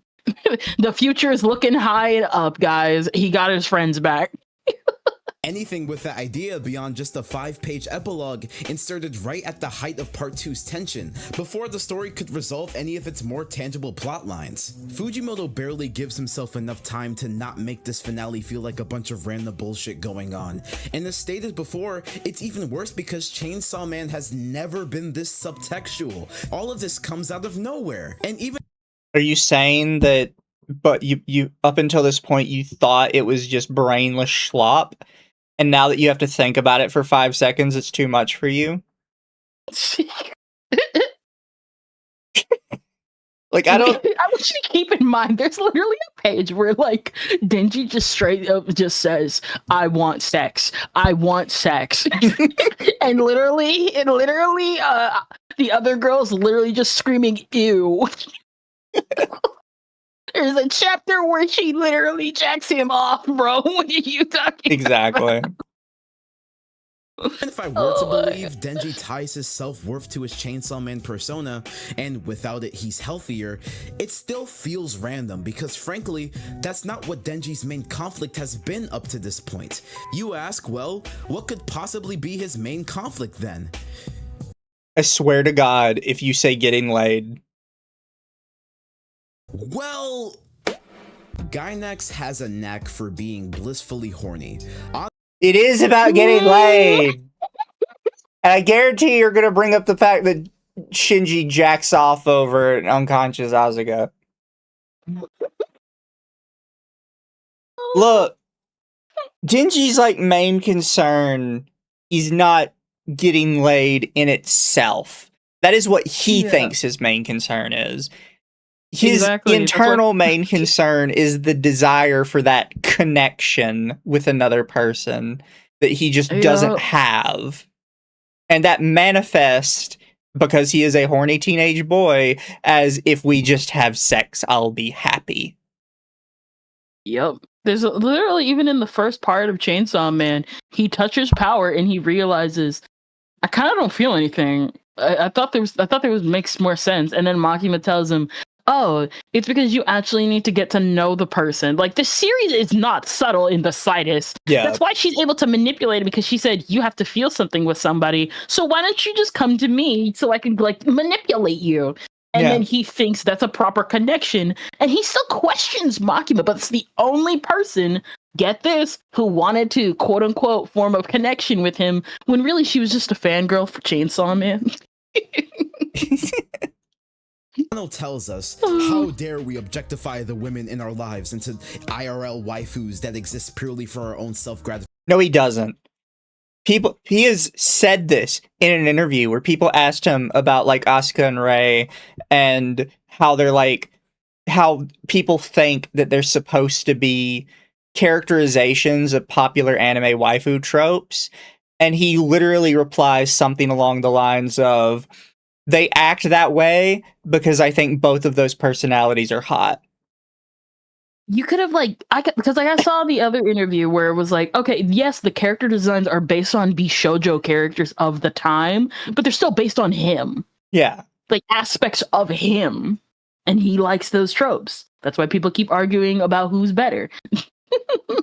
They're literally the culmination of specific tropes from previous eras that Anno was into, which makes sense because if you know Anno, he actually watches a variety of anime, not just shonen. It is bizarre to me that you can't get the very minor messaging of Chainsaw Man, but you're reading into messaging that we know just frankly is not true for Evangelion. What is it? Oh, okay, you can read it. You can read it. Thank you, Internet Zen. Denji's fate is the Buddhist equivalent of give up worldly ambitions, Chainsaw Man to achieve enlightenment/happiness. Those companionship/connections give him that. It is oddly wholesome ending. That's what I told everybody in the with whoever read Land of the Lustrous. I said there is no difference between the Chainsaw Man ending and the Land of the Lustrous ending. They both achieved the same thing, and both fandoms got mad because the ending was they didn't get revenge like they were supposed to. That's not the point. Revenge wasn't the point. And even in the Land of the Lustrous, the ending straight up says, I could kill you and torture you for eternity, but screw that. I'm getting rid of you all. Also, Cyber Samurai says, why didn't he just make a video about Chainsaw Man? Yeah, at this point, why isn't this a Chainsaw Man video? It's just Chainsaw Man could have been more like Evangelion. Chainsaw Man could have been more like Evangelion. Well, it's not. It's not Evangelion, it's Chainsaw Man. What is it? Land of the Lustrous is a Buddhist narrative, isn't it? It's always been a Buddhist narrative. Literally, the number of chapters it has is literally related to Buddhism, and the author studied Buddhism. and then the next frame will just be an ass shot of Misato. Like, because the point is Misato is hot. There was never a point in Evangelion that it was like, we shouldn't objectify women. No, every woman in Evangelion is meant to be objectified. Quite literally. Remember, at one point Shinji was going to be a girl, so people would have been crying that Shinji's sexualized too in another timeline. Yeah. Let's not act like Gainax and by extension Trigger don't have an algorithm based on generating the most appealing women imaginable. The staff over there are literally suffering from success. I say that lovingly, but actually, Gainax's horniness is actually somewhat necessary. And I don't just mean in the way that they're hallmarks of the fan service necessary to get teenage boys to keep watching, or to satisfy the teenage boys inside of the staff, pause. But from Eva all the way to Kill la Kill, they've primarily made coming of age stories, and as such they explore puberty and body image. And because these stories are told from the perspective of young adults and teens, that sensuality is exaggerated to match what adolescence feels like. Which is why when Shinji... This is the hospital masturbation. Also, I want to point out, notice how they shamed Okubo in Soul Leader. But you see, Evangelion fan service. This specific part is high art. Okubo, on the other hand, he was just doing it because he was just general perversion. Also, again, this is not like a fan service scene. This is a genuine, like, this is part of the depression episode Anno was going through. This specifically. Makes a pleasant visit to Asuka's hospital room. The vulgarity of the scene is rooted in the overbearing sexualization teenagers experience, both on the receiving and extending side of things, especially given how End of Eva explores Shinji becoming someone like Gendo who objectifies the women around him. We'll get to it later, but you are such a dumbass, holy shit. Shinji is very much a critique of otaku and their dormant misogyny. You did it! You did the meme! You did the meme! I should have known you were gonna do the meme. I should have fucking known you were gonna do the meme. May you explain the meme for me? Every dumbass who watches Evangelion for the first time comes away convinced that Shinji is some deep critique on Japanese otaku culture. And that Shinji is like the shitty otaku that everyone hates. And it's like, no, Shinji is Anno. Anno is the otaku. And he's not saying these things are bad. In fact... I hate it. I don't know where you people came away with this idea that Anno hates otakus. He is one. Boys, if someone pointed this out, because I was about to say this, Shinji isn't even an otaku. I'm like, yeah, every time I see like Evangelion, like Shinji just looks like a normal kid compared to like even Anno, his creator, because most of the people that do this stuff are otaku. This is probably one of the few anime protagonists that aren't. They always do this, and it's well-known fact. I'm pretty sure this is one of the things he's been asked about specifically in an interview, where they're like, "Oh, well, you know, is it like a critique of otaku culture?" And he's like, "No, I love otaku culture. I'm a mecha otaku." You know, his wife made a comic about how this brother watches and dances to tokusatsu. He wears the mask, unironically, outside. He loves his otaku media. Yeah. Oh, it's so dumb. I knew this was coming up. They all say this. Again, heck, you could even like argue, because again, he went on to found Studio Kara. You could even argue that the protagonist of Me, Me, Me is a critique of Shinji and what he did to Asuka. Like, you can genuinely make that comparison. Even the protagonist kind of has that like Shinji quality to him, and it's like, I don't know if it's an ex, but like it's the girlfriend in the MV. Could even be like an Asuka Rei stand-in if you really think about it. And it's literally about how this depression guy who's literally porn addicted is trying to fight, and he fails because guess what? It's an addiction and it's depressing and sad. That's the point. Who started that meme? I don't know. I know multiple larger Anitubers have continue to perpetuate it. I know Mother's Basement has perpetuated it before. I don't think Joey ever has. I think Joey's actively been against it. But it's been a pervasive meme, and it's everybody knows it's false that knows anything about Anno. And people they continue to say it, that Ava's a critique on otaku culture. It's fucking not. You're all stupid. Stop it. Sex is a very important part of so many cultures and relationships, and the show is merely exploring ways that it can be used as an escape, or ways that we use it to hurt each other. The horny has a point in these shows, whether you like it or not. If you took all of these sexual themes and sensual presentation out of the story, with ranging exceptions, none of anything would work. I cannot say the same for other battle shonen.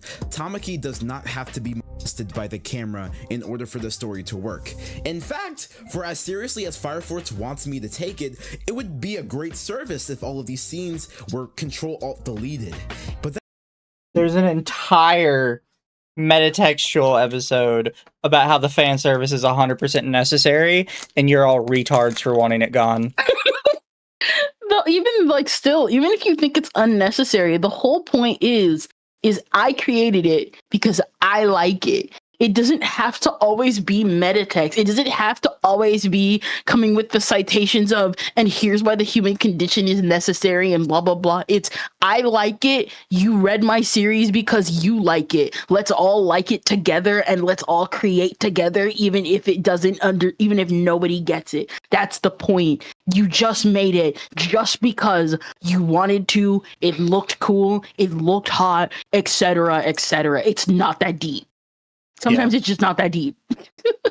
And then thank you, Brachagato. So the hospital scene in Ava was just Anno's post-bust disgust, looking at the tags of his materials.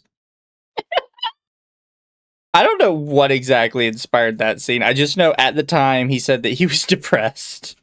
It inspired how he wrote a lot of that specific bit.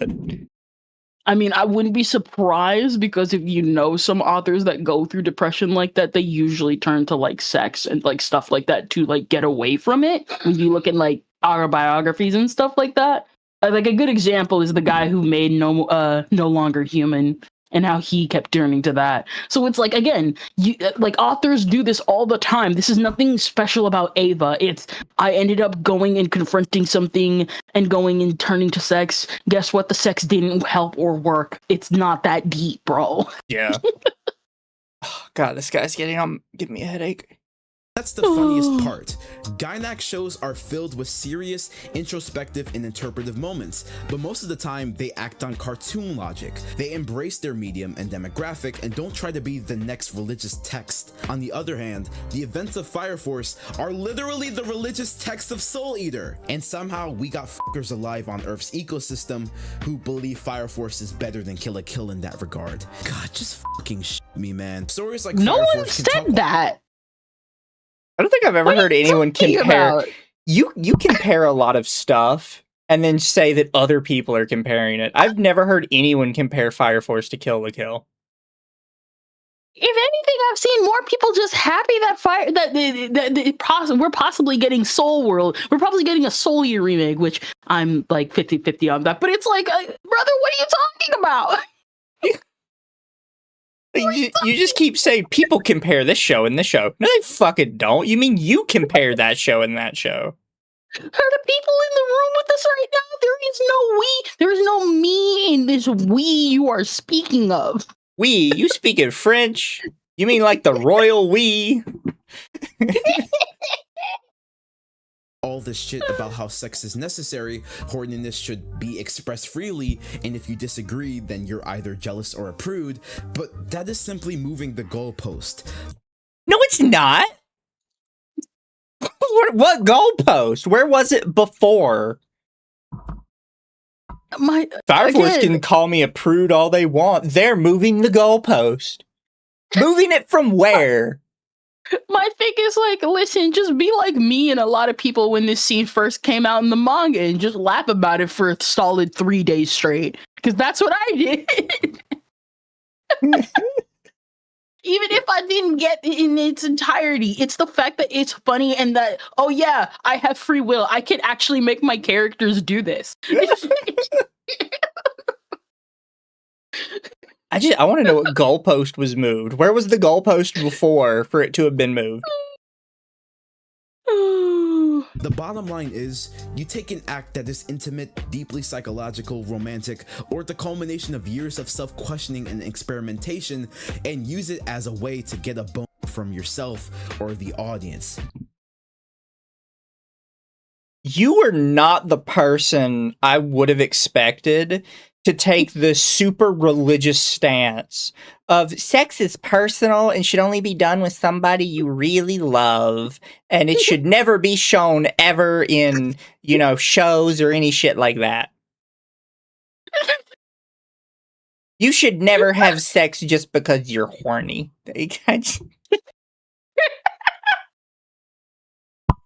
This is not the channel I would have expected to take that stance. I'm just saying. If we're gonna do it, we're not doing it with Fire Force, especially if you know the original Soul Eater manga. That manga straight up maka fan service. That's unheard of for most Fire Force anime only fans. Yeah. And sure, that might also apply to Kill la Kill, but at least it makes that intention obvious and calls attention to how funny it is. Okubo. What? Huh? What? You have no idea what Kill la Kill is either, do you? I genuinely don't think you've watched these anime. You can't be this wrong about all of them. How is it comedy when Kill la Kill does it? And then not comedy when Fire Force... Like, I understand. Like, Fire Force sometimes is just bad at doing it because I think Fire Force has a timing issue more than a fan service issue. What are you talking about?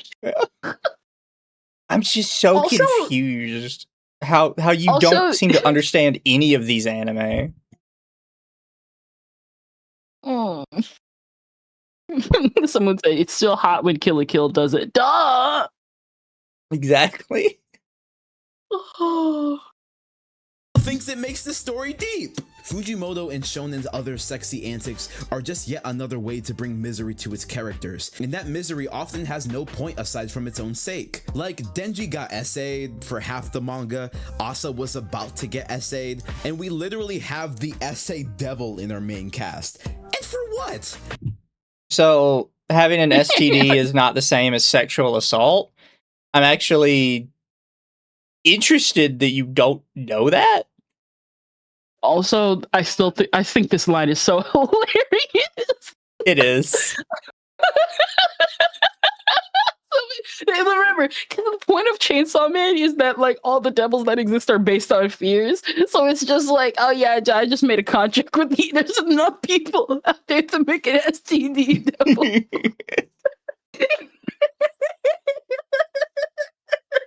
It's funny. For years, Chainsaw Man fans acted like this chapter didn't exist, and still. No, they didn't. Oh no, they did. They did. I remember seeing that. So many of them were coping when this chapter came out. Still tried to paint Chainsaw Man as something profoundly feminist and emotionally sensitive, all for it to be nothing but shock value, as Denji's main character arc has nothing to do with his endless need for a sexual outlet, and Asa's yeah, it does. How did you get that wrong, actually? When the entire point of the start of this chapter was you said that Denji's main motivation was to get laid. How do you now not understand that Denji's endless need for a sexual outlet, as you put it, is like a driving force of his character at this point? But how do you get everything so wrong? Character arc doesn't even get resolved. And you know what? What more can you expect? After all, Chainsaw Man's latter half, as previously stated, is an ode to Evangelion's 26th episode. No, it's not.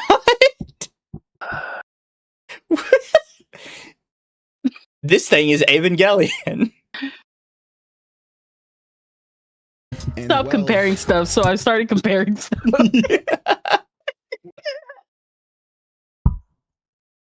I've been dancing around this, but I need to say this right now. I really want to know. what you think you have to say that you had to dance around. Please make this at least somewhat intelligent. Gosh, please. So we can all be on the same page. Episode 26 was fucking ass! Episode 26 of Evangelion is a brilliant character study of our cast, but that is not mutually exclusive from it being an overly melodramatic attempt at a budget remedy that ignores all of the great mystery the series was building up to. The series was not. This is what I mean when I say, like, you get these people that they dig so deep that they don't enjoy stuff anymore. Is you dug so deep that you LARPed yourself into thinking that Evangelion had this wider, greater mystery that had to be solved, even when you know for a fact that Anno told you it didn't. And when you got to the end and there was no mystery to be solved, you were upset. You were told from the start there was no mystery. There was nothing at the end. And when you got to the end and there was no mystery, you're like, well, what the fuck? I mean, you told me it wasn't there, but what the fuck?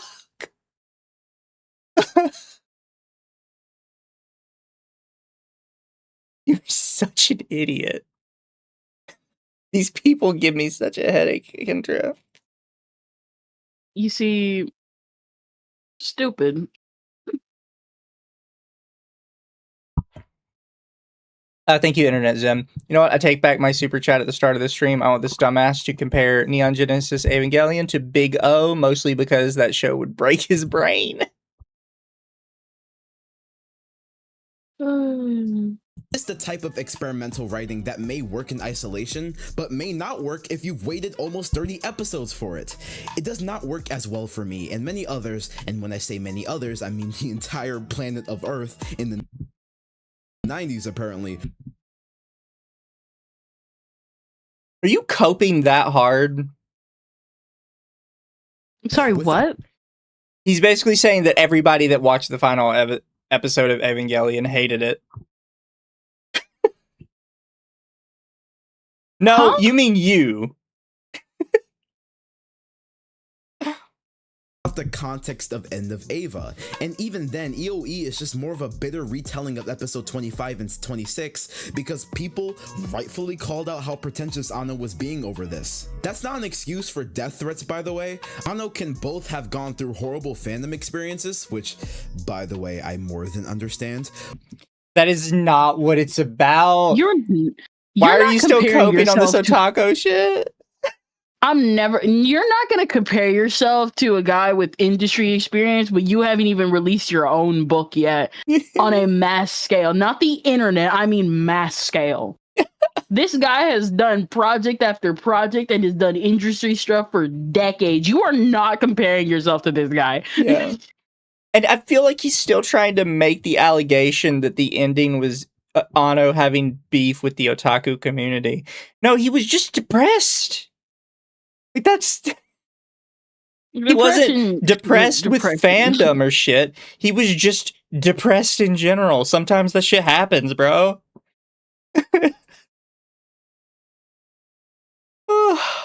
God.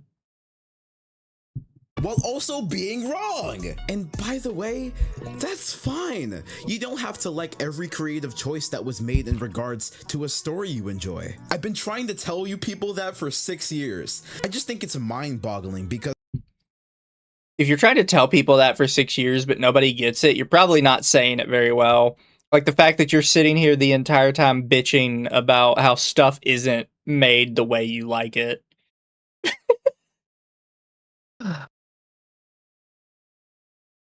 at least meatheads try and copy the parts of Eva that people actually liked. Why would you try and copy the parts of Evangelion that historically gave people a lot of whiplash because of a lack of build-up when you obviously have so little concern for build-up yourself?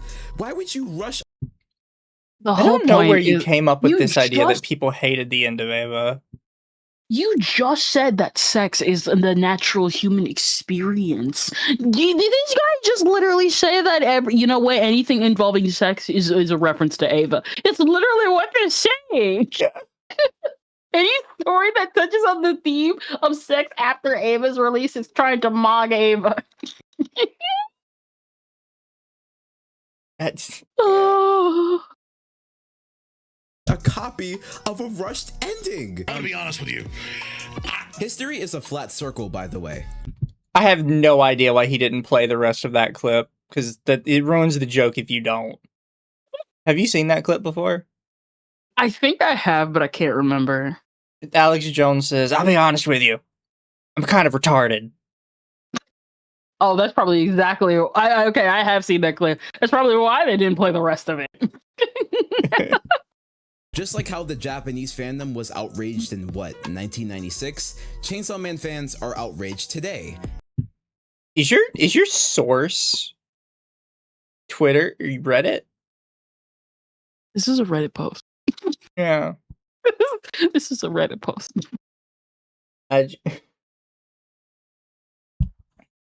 It's just, you found random Reddit post and just kind of ran with that. Okay, not only that. Okay, so Japanese Twitter reacted to the finale. Here's what people are actually saying. So this is during the final chapter of Chainsaw Man. Short form writer.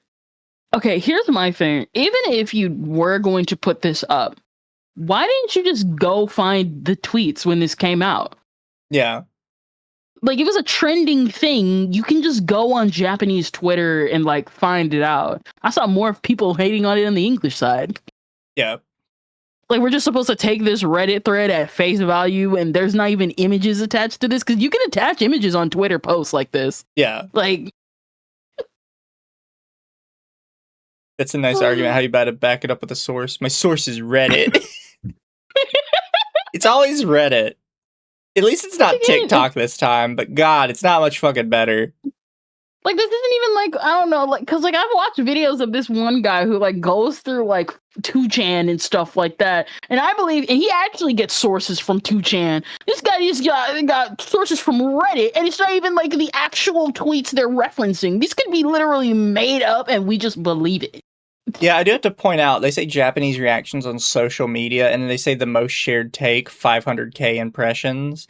Impressions is a metric that, Twitter uses. So I feel like you just found Japanese messages on Twitter, which I don't think I have to tell people is not the primary Japanese social media. Is popular, but it's not the primary Japanese social media. We have, you can probably, we can just go to the actual website, because I've done this several times. Go to the actual Japanese website that hosts Chainsaw Man Online, look at the comments of the final chapter. You can just look at the comments. Yeah. And just see how they are on, you can just see what they say on there. That's all you have to do. It's not that hard. Thank you, Barachagato. I want to see this guy compare Ava to Teletubbies. I feel like a show for infants would be more his intellectual level. And then thank you, Internet Zen. Pretty sure there was more hate toward the ending of MHA than there was from Chainsaw Man. Oh, there definitely was. Yes. The hate towards MHA was so big, they had to release a second ending chapter to confirm that they got together. And that still got people mad. And rightfully so, man. Usually when mangaka take inspiration from other anime, they try to... Stop saying anime. It's just, you sound like an idiot. Stop saying it. We're not doing it. I'm taking that word from you. Mitigate their issues. Bleach is bloated. Well, Demon Slayer ends around chapter 200. Naruto has too many characters. Well, we'll only have 6. The main character's too important. That was never a complaint with Naruto. If anything, that's more of a complaint with other series that have a wide cast of characters. I wouldn't even say Naruto has that big a cast of characters every time I hear about it. Something like One Piece gets the complaint of these guys so many characters and it feels like not a lot of them get screen time, even though they are important and just get screen time later. Or something like Fairy Tail, where Fairy Tail characters, there's so many Fairy Tail characters. Again, like, it would make sense if it, like, or even My Hero Academia. Like, people complained about My Hero Academia having too many characters and not really doing anything with them. Yeah. Like, what are you talking about? Like, yeah, maybe some people complained about some of this stuff. That doesn't mean it's like a widespread, genuine complaint with the series. And some of them you just got wrong. First off, I've never heard anyone say that Bleach is bloated. I've heard people say Bleach is boring. I've heard people say Bleach is rushed. Yeah. I've never heard people say it's bloated, especially considering from the big three that premiered in America, Bleach was the first one to literally end.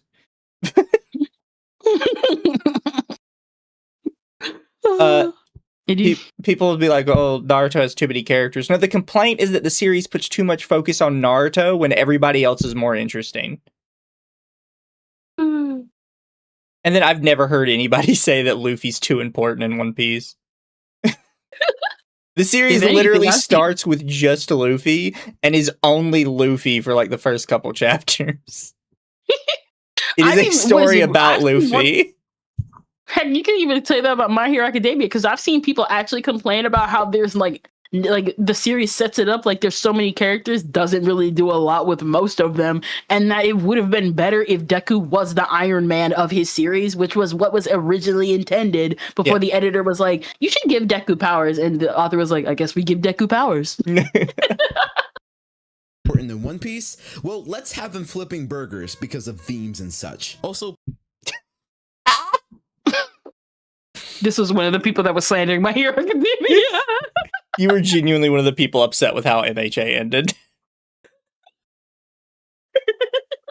Put some respect on my boy Jay's name. He's the one that came up with that phrase. Certain art is created to be in the One Piece, well, let's have him flipping burgers because of themes and such. Also, put some respect on my boy Jay's name. He's the one that came up with that phrase. No, they didn't. Oh. Because of themes and such has been like a constant meme for like over a decade now. Shut the fuck up. Your friend did not invent themes and such. That's like some dumbass trying to be like, I invented thoughts and prayers because I said a tweet that got really popular. Dumbass. You people are such narcissists. Holy shit.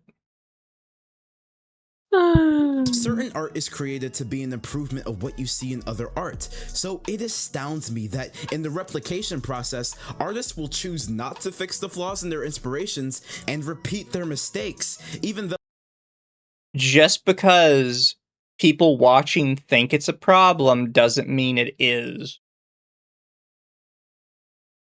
Like, it's just, why didn't they fix the problems? They didn't see it as a problem. They saw it as a feature. And just because you see it as a problem doesn't mean that they need to fix it for you. Listen, we all thought Super Saiyan 3 was a useless form. It's still cool in the context of the story. Now, is it used? No, but it's still there.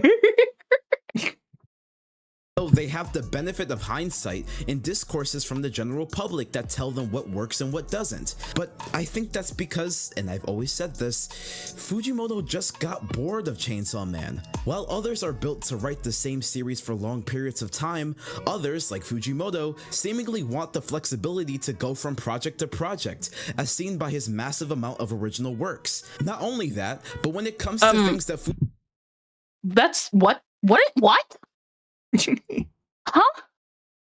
What are you talking about? Every mangaka has a series of one-shots. Most mangaka always have a series of one-shots before they go to their debut work. One of my favorite authors is Hakuri, who did originally One Room of Happiness, or Sachi no Iro no One Room, and is doing right now the manga Witch Reeve. Witch Reeve was originally a one-shot that only got picked up because of the whole witch trend going on right now with Ichi the Witch and Witch Hat Atelier. What are you talking about? Yeah. The reason why all this stuff is getting adapted now is because he built it up across 10 years. And we know this because Fire Punch has not been adapted yet. And Fire Punch was one of his longest running series before Chainsaw Man.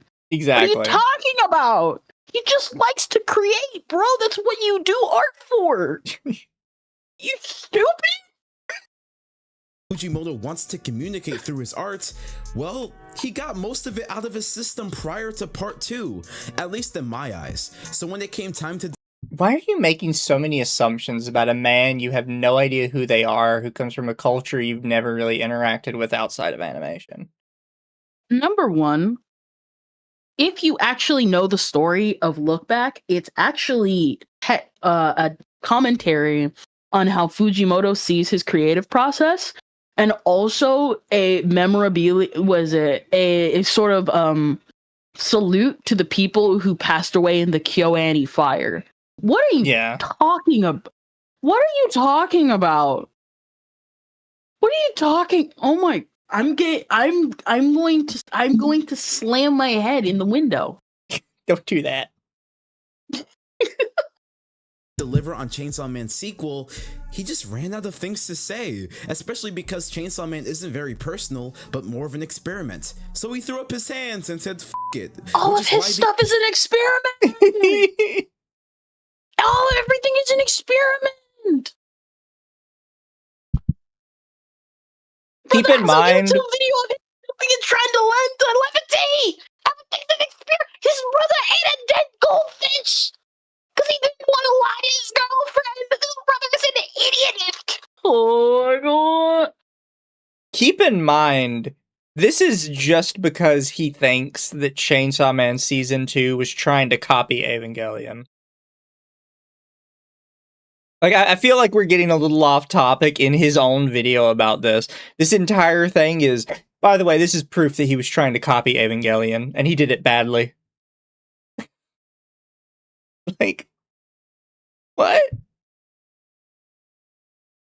The ending feels so abrupt. So I repeat what I've been asking these mangaka for 5 years. If you don't have the passion to do these story elements well, then why bother? Because it's cool and because I want to do it. It doesn't have to have a reason. Was his very first anime Evangelion? I don't know if his very first anime was Evangelion, but there is this problem among, like, Anitubers where they will watch Evangelion for the first time and then watch, like, 20 different analysis videos on it and suddenly believe that they are the smartest, most enlightened anime watcher in existence. It is a common problem. And every single one of them gets every facet of Evangelion wrong. Because they all think it is inherently anti-anime, when it's not. It is a love letter to anime Anno loved. Two genres that Anno loved. Tokusatsu, mecha, and shoujo, and bishoujo. Yeah. Everything. This is somebody who's in it so deep that they went back to being just a normie. Yeah. It's so weird because Evangelion is loved by Anitubers because they believe it hates anime. And it's like, how did you end up here? Like, genuine question. How did we end up at this specific spot in your history with anime? Gosh.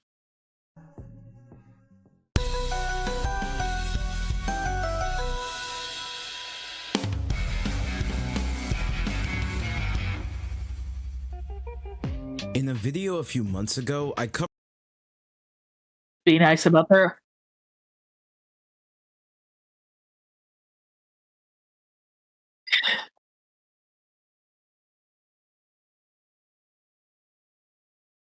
What I like to call the loser epidemic. The phenomenon modern media in general, specifically those of the action variety, have towards torturing or belittling their protagonists for the sake of some greater thematic despair or to garner pity for what is essentially a self-insert.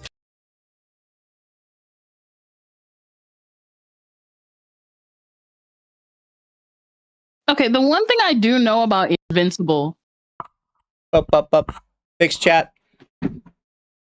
So I'm complaining because he's like, this is the loser effect. It's where you torture your main character for some reason. No, it's not called why would you call it the loser effect? Are you retarded? We have a term for it. It's called misery porn. I know what they're trying to what they're trying to say. They're talking about the fact that they'll have a series where they'll make they'll subvert the character by making them a quote unquote loser, in the fact that unlike other mainstream shonen or mainstream TVs and movies, the character always wins, the character always does this, that, and the other. And I know that because they used Invincible, when the whole point of Invincible was supposed to be that, guess what? The character isn't invincible, and he actually sucks at his job, and it's about him learning that he can't save everyone, you're not Superman, blah, blah, blah, blah, blah. And this happens every single time it's a series that's supposed to be a commentary on that type of superhero, and then those people go and be like, well, this character's such a loser, and he's clearly supposed to be a self-insert, and yada yada yada. Why can't the main character just get a W when the whole point of their story is they can't get a W? They have to learn to actually achieve a W without being so blinded by their ideals, aka Evangelion. Also, again, it's not called the loser effect. You're thinking of torture porn or misery porn. I don't know why you tried to come up with a new word for it. Shinji Ikari is first and foremost a self-pitying whole of codependency, the human embodiment of inaction, floating around from relationship to relationship, hoping that someone, one person, anyone, will give meaning to a life he deems meaningless. And when he doesn't get that, well, he plunges the planet into the Book of Revelation. However, Shinji is not the archetype for the loser main character. He is nothing more than an audience surrogate and a criticism of otakus as a whole. He's not. He's Anno. He is literally Anno. He is a depressed ball of like this guy is Anno something. He is like a depressed ball of like mismanaged feelings who did not have a proper father figure.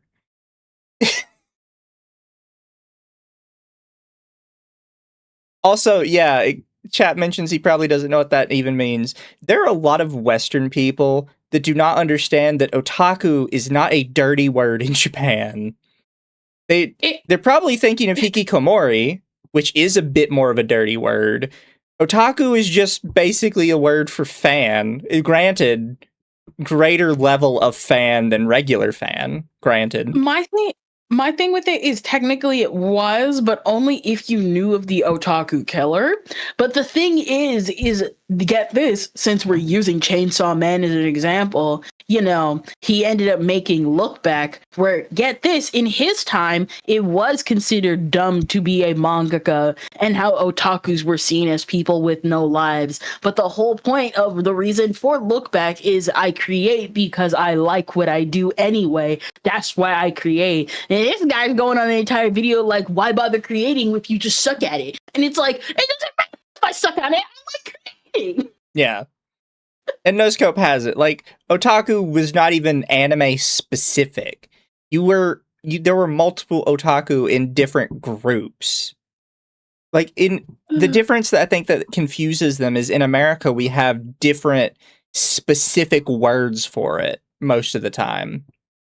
Yep. You know, like if you like muscle cars, you're a musclehead or something like that. You know, we don't use like, oh, you're a car fan, you're a football. Well, we do use football fan, but you know what I mean. We typically have different words for it. Exactly. And again, Shinji is Anno. He is not a criticism of otaku or otaku culture. Thank you, Clotho. Says a lot of Western people don't know that otaku is a descriptor that extends to a lot more than anime and manga too. It's used for other hobbies. Exactly. Was it Skynex didn't invent it? It was ironically enough, the government was like, look at these otaku freaks. And they were like, whoa, that's actually kind of cool. That word sounds kind of cool, guys. Let's keep it. That creates such neats. Shinji is the... Again, you said neats. You're thinking more of hikikomori, I think. But Shinji's not a hikikomori. He's generally just not. He's just a depressed child. with no father figure. If anything, his father literally forces him to get out of the house to pilot the Ava. End point of the feelings and the suffering of so many Japanese men, at least back then, or at least from my assertions from the meta of Evangelion. And honestly, it's an endpoint any male could identify with, especially in this post-4chan right-wing internet space. What? What does that mean? What do you mean? Yeah, if anything, 4chan's lost so much power in recent years. What crack are you smoking? All of it. I need to go back a little bit. We need to retouch on that shit. Nothing more than an audience surrogate and a criticism of otakus as a whole, in the systems that create such needs. Shinji is the endpoint of the feelings and the suffering of so many Japanese men, at least back then, or at least from my assertions from the meta of Evangelion. And honestly, it's an endpoint any male could identify with, especially in this post-4chan right-wing internet space. Shinji is the end point of men. No, he's the starting point. It's the point. He is a child that cannot grow up but has to. Oh, this guy is such an idiot. This is beautiful. Frozen into an iceberg of self-loathing, waiting for someone else to pull him out of it, feeling self-entitled to that, but not making steps to actually build meaningful relationships that could foster that. Because... Do you even know what Evangelion is about? Like, I'm so confused what he says. He's waiting for somebody to pull him out of it because he won't take any action. He's forced to take action every day. The whole point of Shinji's problem is he is forced to take action that is well beyond what he is capable of every single day, and there isn't a single person in his life to help him with that. They all just expect him to do it. Yeah. Like, I genuinely don't think you understand what Evangelion's about. I'm pretty sure if I remember correctly, I saw somewhere, like, if Shinji was just raised properly, he would have been able to pilot. He would have been one of the games with between like a mecha crossover. If he was treated with respect and if he was treated with like dignity, he would have been the best pilot on the field, and he would have been the most cheery, bright warrior out there. But because he's literally surrounded by people that just expect him to do stuff, and a father that needlessly hates him because his birth killed his wife, because this guy sucks, because he's known to suck, then yeah, he's gonna be miserable. If you're just not raised right, you're gonna be miserable. Like, there's a scene in Ava where Misato is thinking about sleeping with Shinji. And it's not, people have like LARPed her as a pedophile because of that.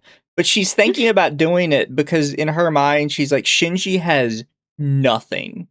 Like, has absolutely nothing to look forward to in life. Everyone treats him like shit. His father doesn't care about him. And every day he has to get up and train to fight giant monsters that he is unable to even comprehend what they are, pretty much. Yep. And she thinks about, like, maybe if I sleep with him, it will give him, like, a little bit of normalcy to his life that he's not getting anywhere else. You don't understand Ava at all. I have no idea where you got all of this from. Yeah, the one person that helps Shinji is the final angel. Which causes even more problems.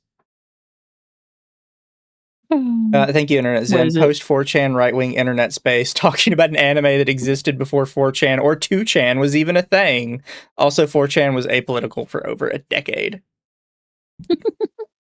What is it? Someone actually brought up a really good point. And the whole point of Kaoru is that he's the one person who unconditionally likes Shinji. And from what I've seen of that scene, because I have seen at least that, is that it basically breaks Shinji because he's like, so the one person who actually likes me I killed them.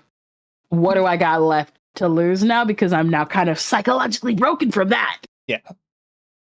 Like, this guy does not understand Eva at all. It's not even complicated to understand, but he's making it way more complicated than it is. And it's causing him to miss, like, the most basic levels of understanding. Here's the thing, right? So symbolism in any show is supposed to deepen your understanding of the show. However, if the symbolism completely changes the entire context of the show to the point it's not anywhere close to the same thing anymore, you should probably reevaluate what you think the symbolism means, because it's very likely you just got it wrong. You either misunderstood the original show or you've misunderstood the symbolism, because the symbolism is supposed to deepen your understanding of what's already there, not completely change it. This is so... And again, this is because this guy thinks the symbolism in Eva is super deep and complex and important, when it's not, and you know it's not, because you read the interview at the start of this where Anno says it's not. And then said, Anno, you don't know your own work. Let me analyze it for you.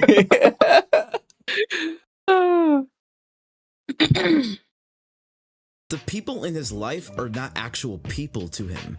They are only objects put on this earth to help him. But that's not what that is. You don't understand what his problem is. He needs the people around him to be something more than a person to tell him to get in the robot. How did you miss that? This person missed the fact that this person stared at the Chainsaw Man page where Genji says, I like sex, I want sex. You think this guy is going to get anything deeper than that? Oh, God. Person like that only really exists because he's been put in the system in a work culture that tells him that he's correct for accepting he's nothing more than a cog in the system. I say all of that is not what happens in Eva.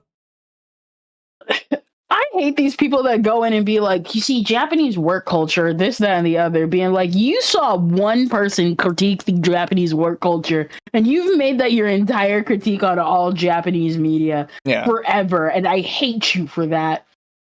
It's like the people that found out on the age of consent is 13, being like, y'all just decided to ignore all logic and reason for stuff like that, being like, no, and that meant between other kids and stuff like that. If you get hooked up with a minor, you're still going to jail, you stupid idiot. Yeah. Someone in chat says it's official. He didn't watch it. He just listened to a video essay. That's unironically a possibility. Oh. Come on, let's be for real.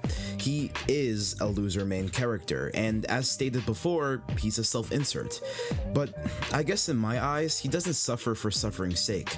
Rather, his suffering is rooted in critique and relatability. Relatable struggles and a critique for those who deny that that struggle exists, and people who vent at Eva for not being a pure escapist fantasy. You have no idea what you watched, do you? What people? It's so weird when he says, like, oh, you know, people have all these problems with Eva. There's a reason we still talk about Eva 30 years later. There's no we in this conversation. Yeah. There's no we. There's no me in this we. Let me write a graph for you. Unless you flip the W upside down to M, there is no me in this. So here's the problem. Somebody in chat mentions he knows that Shinji is a self-insert. No, he doesn't, technically. Because he doesn't know that Shinji is a self-insert for Anno. He thinks that Shinji is a self-insert for other people, for the audience. But no, when we say that Shinji is a self-insert for Anno, we don't mean people like Anno. No, Shinji is literally him.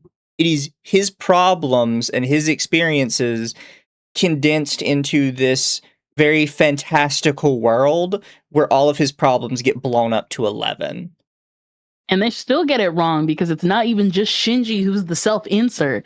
Asuka and Rei are also self-inserts. They are just boiled down to their archetype because people boil them down to their archetype.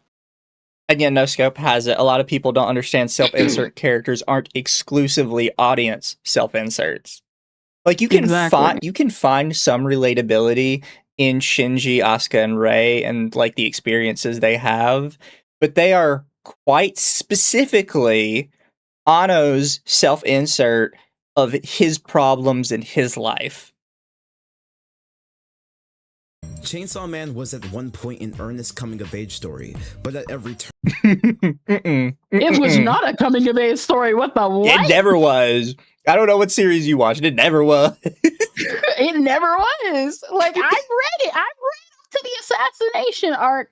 Unless you're getting assassinated and you're getting groomed and stuff, that's not very coming of age of you. Other than Denji being like a horny kid who wants to get laid, it was not a coming of age story. Just because somebody is a quote unquote minor character does not mean their story is about coming of age. That is not what that means. Somebody said it right. Yeah, Poon Poon and Fully Cooley are coming of age stories. Chainsaw Man is about self-destruction and how getting power kind of just makes your life worse, and how being a loser is actually pretty good sometimes. You don't gotta be amazing, you just gotta be a loser. And guess what? We're all losers, and that's okay. This guy is so bizarre because he'll dig so deep into Ava that he misses all of the most like basic facts about it. But then he'll talk about Chainsaw Man and he'll just claim that his completely made up fantasy is the basis of Chainsaw Man. I'm saying this like as someone who loves psychological media, and I consume that. I like analyzing stuff like that. And like reading interviews and stuff to the best of my abilities, or finding someone who's translated the interviews for me. This is like the worst version of someone who's into psychological media, because pretty much just like you said, they analyze so deep that it just comes back around to you just missed the entire point. Again, using Land of the Lustrous as an example, if you don't understand that this story is about the themes of Buddhism, you just missed everything. You just be like, well, yeah, they have Buddhism, but why didn't Foss get revenge? Because it's about Buddhism. You don't understand at least the basic aspect of the seven treasures, you're not going to understand why Foss did what they did. If you don't understand what the point of these specific characters and their place in the world, even if you wanted more of them, or even if you wanted a specific confrontation, you're not going to understand the themes that this author is trying to tell. Revenge isn't always the best outcome. Sometimes it's just about acceptance. And that's Chainsaw Man's themes. It's about acceptance even though you got the power, because sometimes the power sucks and you shouldn't get it. And that's exactly why Pochita was like, you want women. I'm Minecrafting myself so that you can stop going after women and live a normal life. I would point this out, by the way, and Kendra's probably heard this theory before, but someone in chat mentions that there's a theory that the relationship between Gendo and Shinji is the same as between Miyazaki and Anno. That is basically 100% confirmed, just not out of Anno's mouth himself. But people would even argue. Oh, sorry. People are like 99.999% sure that the relationship between Gendo and Shinji is Anno venting about how Miyazaki just did not give a shit about anything he did. Which is just how Miyazaki is with all of his proteges. He does not give a shit what any of his proteges do. They will always be worthless.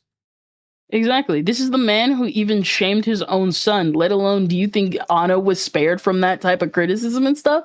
Yeah. That's the thing. Because like you got to also remember, you can even say that Evangelion is a critique on just art and was artists who meet their inspirations and how they make their art, and they find people who are also like just make the art artists and they get frustrated over and over and over again. And then it's just like, well, now my art is like considered trash and I take it out on the fans, or my art is successful and I still take it out on the fans because everybody expected me to just do this, even though I didn't want to, or I did, but I wanted it this way or that way or whatever. But this guy is so missing the point because they claim to be an artist, but they're like, well, there has to be meaning behind it, when the whole point of art is it doesn't always have to have meaning. It just has to be good. And even if it isn't good, you still appreciate the fact that it was made.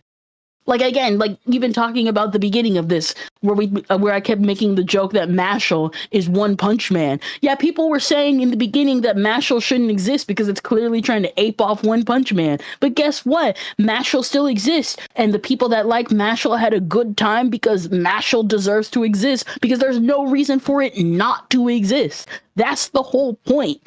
It's it. If you like to create, you create because you want to create, not because because you have to make something exist for this specific reason. At that point, just go to a desk job. Yeah. By the way, to lay all this out for chat, because I'm realizing by how people are talking in chat, not everybody knows the theory and the line of how we get to Gendo and Shinji is actually Anno and Miyazaki. So Anno was a direct protege under Miyazaki. Like, he wasn't just somebody that worked at his company. He was a direct protege of the man himself. And the man himself basically just never gave him the time of day at all. Everything he did was shit, garbage, whatever. So Anno leaves, makes his own studio, and starts working on a little project called Neon Genesis Evangelion, which literally was his first big project after separating from Miyazaki. And he has said in interviews multiple times that everything Shinji goes through is sort of an analog of his own feelings and his own relationships with other people. So people at first thought that meant that he had a really shitty dad because of Shinji's relationship with his dad. But then people found out that Anno actually has a fantastic relationship with his dad. So they were kind of confused as to, like, okay, what father-son-like relationship could Anno have had with a man that is extremely critical of everything he does and never appreciates any of his work? And then people found out that Miyazaki was his mentor. And people started to realize that Gendo, if you made his hair gray, looks a lot like Miyazaki a little bit. You can't even say that Anno replaced Miyazaki's son, because Miyazaki hates his son's work too. Like, we have an actual Shinji Gendo relationship going on IRL, and nobody's noticing. Yeah, so people kind of it'll never be said explicitly, but connecting everything together, there is basically nobody else Gendo can be in Anno's life other than Miyazaki. Unless he just had like a teacher when he was a kid that left a profoundly deep scar on his life that we just don't know about. It's very likely it's Miyazaki. Ironically enough, there's a shaving commercial that looks just as for Gendo that looks just as cursive Miyazaki's IRL shaved photo. Fair. But yeah, for people who don't know, that's where the theory comes from, and it's pretty widely accepted as true, particularly the fact that Anno will never confirm it, which actually adds more weight to it, that people are right on the money. Oh my gosh. It's almost as if Fujimoto hated his own characters. He'll demean them. It's almost just Fujimoto hated his own characters. That's why he gave them all a happy ending. Like, you could say that about, like, that's like saying Miura hated Guts. Man, I hate you, Guts. That's why I'm, like, trying to actually give you a happy ending in this really dark world.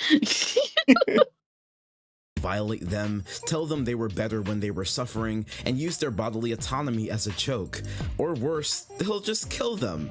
And none of this is... This is so weird. In the world of Chainsaw Man, nobody is safe. This is like such a... I don't understand where we're going down like this path, right? Where we're doing this, he kills his characters. That means he hates them. I mean... What? Does that just mean every author hates their characters if anyone ever dies? Like, I don't understand. Like, if anything, I think Chainsaw Man answers a lot of shonen people's like question of, we need a manga that's well written and the characters are no longer safe. Because at first we had Akame ga Kill, and I already hate that series' existence. And this series actually answers that in spades, and then still gives the characters a happy ending. Not in the way we wanted it, but in the way that it makes sense to these characters. Yeah.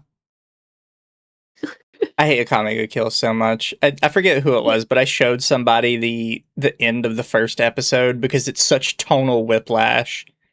It's so painful to watch.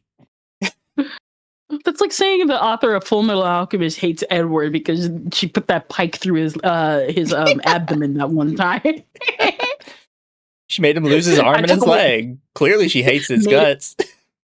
I stripped you of your alchemy forever and made you jobless and dependent on your childhood friend. Get out of here. Made you so miserable I gave you kids. None of this is liberating or progressive. And again, none of this... It doesn't have to be progressive. It's a deeply right-wing country. What's progressive? Be like, man, these characters are dead. I can't believe how progressive that is. What's progressive? With the car insurance? Getting Geico on this. I'm getting Flo in the Geico Gecko on this. Needed to happen, but animanga today are so desperate. Stop saying animanga. Stop saying animanga. Just say anime and manga. To look deep that they'll do anything to distract from how vapid they actually are, even if that means dehumanizing two characters at the same time for what I can now confidently say was just for shock value. Oh, I know this person has never actually read a bad manga before. I've read bad manga. I'm still reading bad manga because I don't want to. I've explained in group chats to Mizu and Royan and everyone what real bad manga is. Real bad manga is the author of Oshino Ko just losing it with Marchin's Ground. Real bad manga is the hero that saves the world with darkness. Chainsaw Man is never going to reach those heights ever in this life and the next. All I'm saying is you got all these shonen people out here who will only ever read the good stuff and then be like, man, I can't believe this good stuff has bad endings. Read a real bad ending. Read a real bad manga once in your life and you will know what's good and what's bad. These are the type of people that would look at Gushing Over Magical Girls and redo a Healer and then shame people for that. Then go watch Peak and be like, man, I can't believe my steak is too juicy, my lobster's too buttery. Well, you start hearing this problem with him where he feels like it has a bad ending, so he suddenly starts rewriting the entire show to be shit. Like there isn't a single good aspect of the show because the ending was bad. And it gets to a point where I can tell you're clearly nitpicking. Like my example would be, and I've talked about it before, I love Angel Beats. I think the final episodes are absolute dog water. It is just a rant. That's an actual, just like, we had to end it because we ran out of time. So we just made some shit up and sped to the ending. And it sucks. But you don't hear me going like, oh God, ever since that bad ending, I rewatched the rest of the thing and every episode is just dog shit. I hate every single episode. Here's a bajillion fucking problems with every little episode and every little thing that happens. And what about when it takes a really slow, that one episode to like start fleshing out people's backstories? Oh, so dog water. Where'd that come out of nowhere? Listen, I said the same thing of like, what is it? One of my favorite anime is the anime adaptation of the visual novel Air. That was so jank that I had to watch it around 2 or 3 times to actually understand the ending. And even though it could have been given more episodes akin to like, what is it, Canon or Angel, well, actually more episodes than Angel Beats because it has the same episode length as Angel Beats, or like Clannad. It could have been given more episodes to flesh out what actually happened. But it was their first time doing something like that. But guess what? It's still my favorite because it gave me my waifu, and it was still good for what it is. Again, just listen to the music, bro. It may not be that deep, or it may be that deep. But guess what? We all came together and realized that the ride was great along the way. That's the point. These people don't get that. Exactly. My steak too juicy, my lobster too buttery. I can't believe I actually got to eat this with a fork and knife in the fanciest restaurant ever moment. Oh, and don't get me started on Yuji's cog mentality never being put to rest until he's retirement home age. That might be something I might cover in another video, who knows. And Fire Please Force, don't. It's so desperate to use its characters as nothing more than ragdolls that it actively calls you out for thinking it simply does too much and is creepy. When Evangelion characters suffer... Yeah, you deserve it. Dumbass. They wrote that entire episode because they were sick and tired of people like you not getting it. So they did an entire episode about how little you got it, and you still didn't get it because you thought that was deeper symbolism. The only symbolism of that episode was calling people like you out. That was it. Yep. Literally the whole point is, guess what? You're here for the ride. Stop trying to think logically and just enjoy the song, bro. It's so dumb. It's to tell a story, to invite projection and say something about why we are so broken and incapable of extending or receiving love. When its son's characters suffer, it's nothing more than something to just jerk themselves off to, intellectually in Gege's case, but the other two, well, I don't think that needs to be said. Explosive. What are you talking about? Saying JJK is better than Chainsaw Man, ironically. And don't forget, Sonic 06 is better than Chainsaw Man. I want you to keep in mind the author of JJK had to apologize because he literally ended the series early because he was so stressed from the manga. Yeah. Like, he literally wrote an apology out for everyone because he's like, I know this wasn't my best work and my ending genuinely sucks, which is why he worked on the sequel series JJK Maduro. Chat, you wish the video was over. We're right here. Oh yeah, no, I've been staring at that clock. We're at 28 minutes of a 36-minute video. We got 8 minutes left. It just keeps going on, and you're staying with us. Thank you, Jerome Morgan. Says progressives just want to put their agenda in everything. They are simply not as open-minded as they want to believe. This guy definitely isn't. The JJK author, I feel bad for him because this brother didn't realize how successful he was going to make his stuff, and he's just like, oh my gosh, I can't stand any of y'all. Exactly. There's a reason why he had Gojo sealed up that long and then immediately had that brother scissored in half. Oh my god, I'm a This is Doji fun. character now. It's fun, right? I'm having fun. Eva isn't perfect. There are some ideas that even in 30 years haven't been conclusively extracted from the series. But because of its characters, the time it takes to truly explore them, the sensitivity it moves between topics, the love it shows for human beings as a whole, and the overly convoluted ways it expresses the pain that we can all empathize with, all of the debates over what Evangelion truly means has always been worth it to me. You're wrong. You have been unable to understand Eva for 30 years. People like you have been unable to understand Eva for 30 years. Everybody else got it.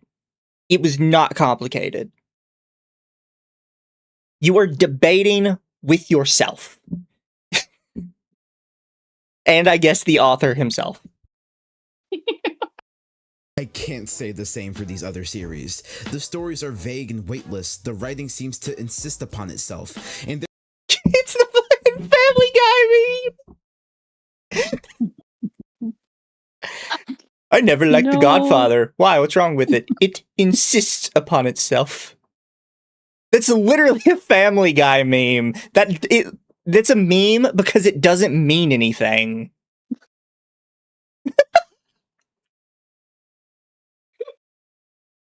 Like, literally, in that same scene where he says that, everyone asks him what the fuck that means. Because it doesn't mean anything.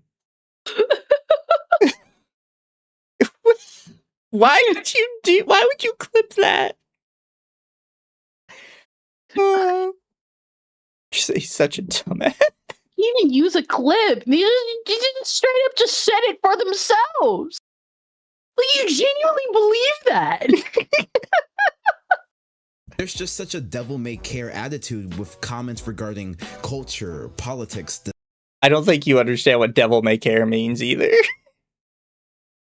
The self and life as a concept. And if the author is so careless with his own concept and questions, then why shouldn't I be? Stories like Chainsaw Man, Fire Force, and Jujutsu Kaisen might be fascinating to some, but they are endlessly frustrating for someone like me to talk about.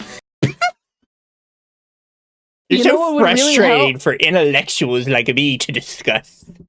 Shut the fuck up. Maybe if you stop watching stuff for 6-year-old boys, maybe that would help you so much. Maybe stop watching stuff for 13-year-olds and pick up something for the adults. Why don't you read No Longer Human, something that's actually at your level? But considering that you can't even understand something for teenagers, I think you need to read something from 3rd grade. And someone in Twitch chat says it is intentionally meant to be pseudo-intellectual babble, by the way. The phrase, it insists upon itself, doesn't exist, and McFarlane had a random professor that would say that about the sound of music. It actually does mean absolutely nothing. I didn't know the context behind it, but I did know that he chose the phrase because it is genuinely a meaningless phrase. It has no value, it doesn't mean anything. As someone who watched The Sound of Music saying that, I'm just like, what does that mean for the sound of music? Oh my gosh, this brother would read Mary Had a Little Lamb and still misinterpret it. Thank you, Entropy Denied. Welcome to my membership. It's much appreciated.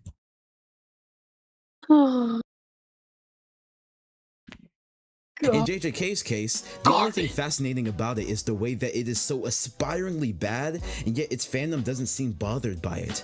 In fact, if you Google it insists upon itself, it says it has become a classic way to describe art or media that feels too self-important or tries too hard to be profound.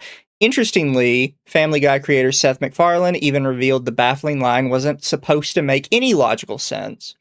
It was a criticism his college film professor used to use when explaining why he didn't like The Sound of Music. That's like a fantastic way to describe some of these people, though, when you think about it.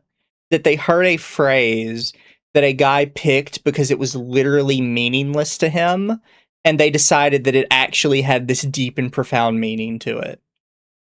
And he's like, no, I was making fun of my college professor being a retard.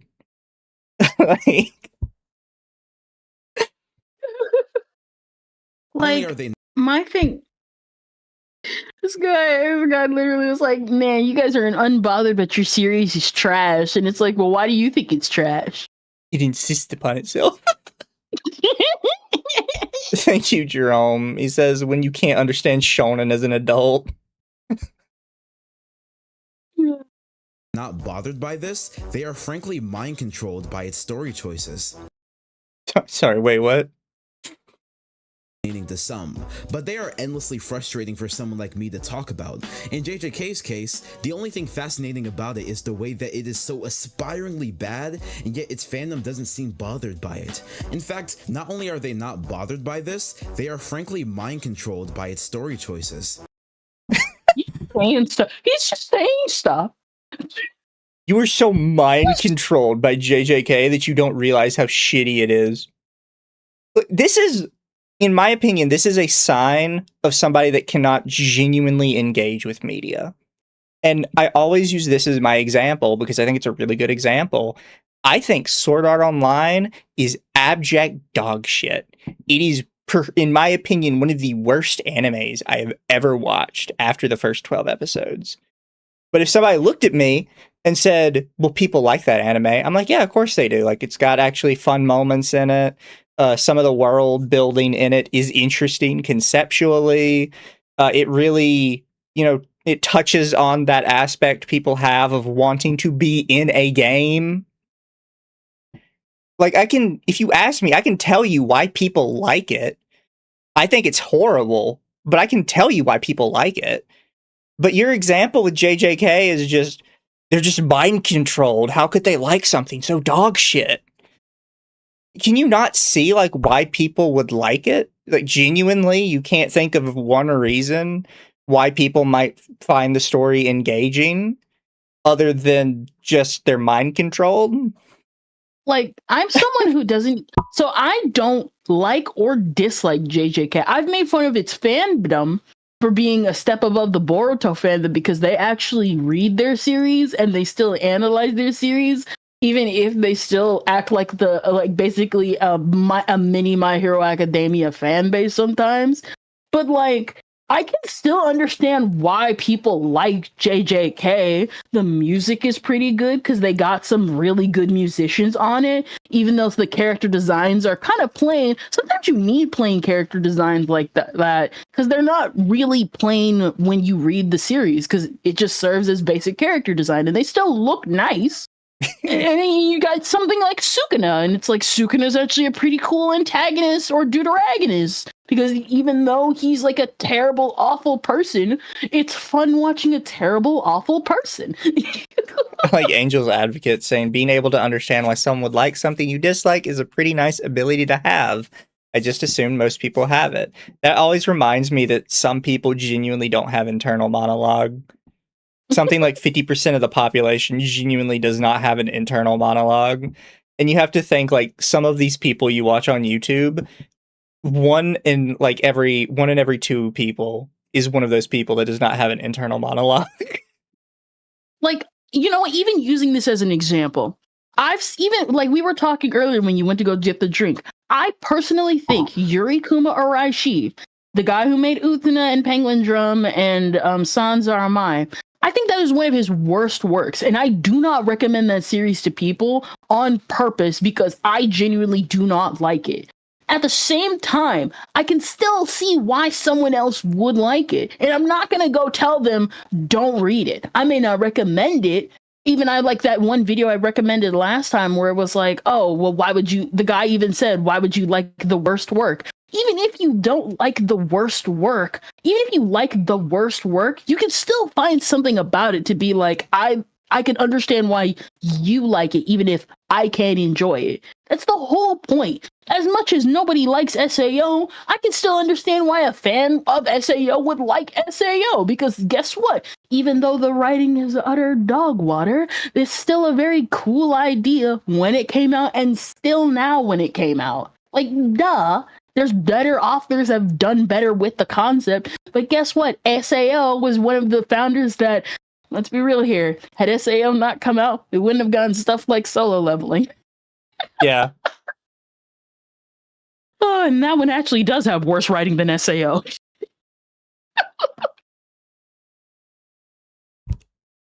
It doesn't matter what Gege does, he can abuse the women in the story, give his characters miserable, undeserved endings, can leave plot lines unresolved, he can make the power system as caloric as he possibly can, he can make his story a fanficky stan letter to Kubo and Togashi, and they aren't bothered. Will they ever explain why they like the series? Will they ever assert a point derived from their own love and not just a regurgitated talking point or a compliment for a plot line that is nothing more than implied subtext? context? No, they won't. Because that's not how mind control works. Mind control doesn't give logic. It doesn't give you reasonable arguments for finding affection in something. It doesn't give you anything concrete to latch onto. All it does is tell you to obey, and you do. You destroy friendships, connections. You give grace to an author who, judging by his interviews, doesn't even want it. Maybe because it's so romantic in its writing, it's so flowery in the way it alludes to depth that people conflate it with actual depth. Maybe because JJK has one of the most beautiful adaptations man could ever make. Maybe because it's just that damn cool. And if I like a manga for no other reason than its rawness, then I'm the fool. So I must conjure up anything that explains its otherwise shallowness. But is that really it? What are you talking about? What? What? Dude. He is just all over the place. The people like it because they like it. Yeah, sometimes the series is shallow. You could say that for like thousands of harem anime. Heck, you could just say that about romance anime in general. But guess what? People have their favorites because that's what they like. That's it. 100 Girlfriends is technically shallow. It's literally about a guy who does he's trying to get 100 girlfriends, and even the author and artists are confused on why people keep reading it week to week or month to month, to the point that they even have dedicated chapters to it. But guess what? They like it anyway because it's fun. And the difference with Gege is that he did not expect the success that he would have gotten, and that's why he apologized to the fans and was like, I'm sorry that I couldn't give you an actual good ending to this series, and it could have gone on a lot longer, and I scrapped a lot because I could not handle it. So here is a sequel series that, while it does not fix everything, here is something that at least is more satisfying than what I gave you. And then hopefully his next project, he can actually handle it. Because no one in this space expects to get suddenly famous. I didn't even expect JJK to get suddenly famous as it did. No one expects that. That's the point of art. You do it because you love it. And I don't want to hear this person go on again about, well, you don't deserve it, because you haven't even gone into a cutthroat industry to even understand what it means to go through crap like this day in, day out. That's my problem with you. And sorry I missed it earlier. Entropy Denied put in a super that said, reminds me of Solari and Amadeus criticizing Mozart with, quote, too many notes. And it's something that's a bit more on topic. Also from Entropy, says this is the most pretentious way in the world to say style over substance, which is ultimately what he's trying to say here. But he can't say that because that would only take 2 seconds to say. And it would make him seem like he's just throwing like useless criticism at stuff when that's exactly what he's doing. Not only that, but you could also say that about this person's work as well. You've never even shown us your work. We've only seen stills of your stuff. I could criticize how your art sucks. I could criticize how your shading sucks. I can criticize the fact that you don't have anatomy. I can criticize that your videos are pretentious. I could criticize everything here. But number one, we all have to start from somewhere. I don't even know how to do proper anatomy. I don't know how to do all that type of stuff. But I still look up to these people, even to the people that technically don't deserve it, because there's still something about them that attracts people to them. I make fun of the authors of Domestic Girlfriend and Rent a Girlfriend, and they still do art better than me. And I still, in a way, look up to that because it means that nothing I can make can ever be as worse as that. Is that all there is to it? I've covered this before, but the world has grown more bitter. Media literacy... Yeah, it's because of people like you. I don't understand. Like, the world's grown more bitter. Yeah, a guy who made an entire video being fucking bitter about random popular anime. I wonder why that happened. Guy was randomly bitter. Man, your work sucks and you shouldn't have made it in the first place. Man, I wonder why the world is so 4chan pilled. Is at an all-time low. We're more disconnected than we should be, given the opportunities for socialization at our feet. So, media literacy is at an all-time low is a dumb thing to say. Because what you actually mean is people don't agree with my takes on media. It is not media literacy, it is an all-time low. I mean, to a degree it is, because everything you've said about every one of these series has just been wrong. And it's It's bizarre to me, by the way, because it's such like base level stuff and you got it wrong.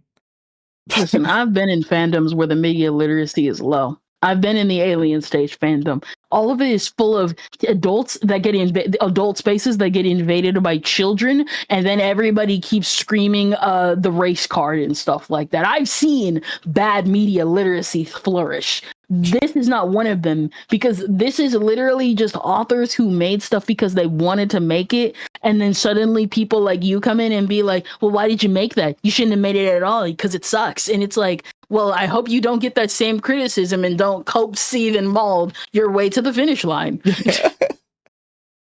And then thank you, Jerome, says, oh, he's a Western pretentious midwit. He's mad. And everyone's on edge. And here comes Jujutsu Kaisen, a series that appeals to all of our monkey brains, but where the internet generation before us would have taught us to be more critical, less tolerable, and see what could otherwise be faults even when juxtaposed to appealing presentation. You were not on the internet before this. On the internet before this, everybody would have loved shit like this. Yeah, if anything, with an adaptation that looks this amazing, people would have wanted more of it. Yeah. That's why people went to Ava, because it was basically this. Like, he forgets the strongest criticism Naruto had back in the days was, I hate Sakura. Like, that was genuinely, across the entire series, that was the strongest criticism it had. Was it, I hate Sakura, talk no jutsu, the pain animation was stupid. Yeah. But, like, people weren't, like, this hypercritical of everything back on the old internet. I don't know why you think that.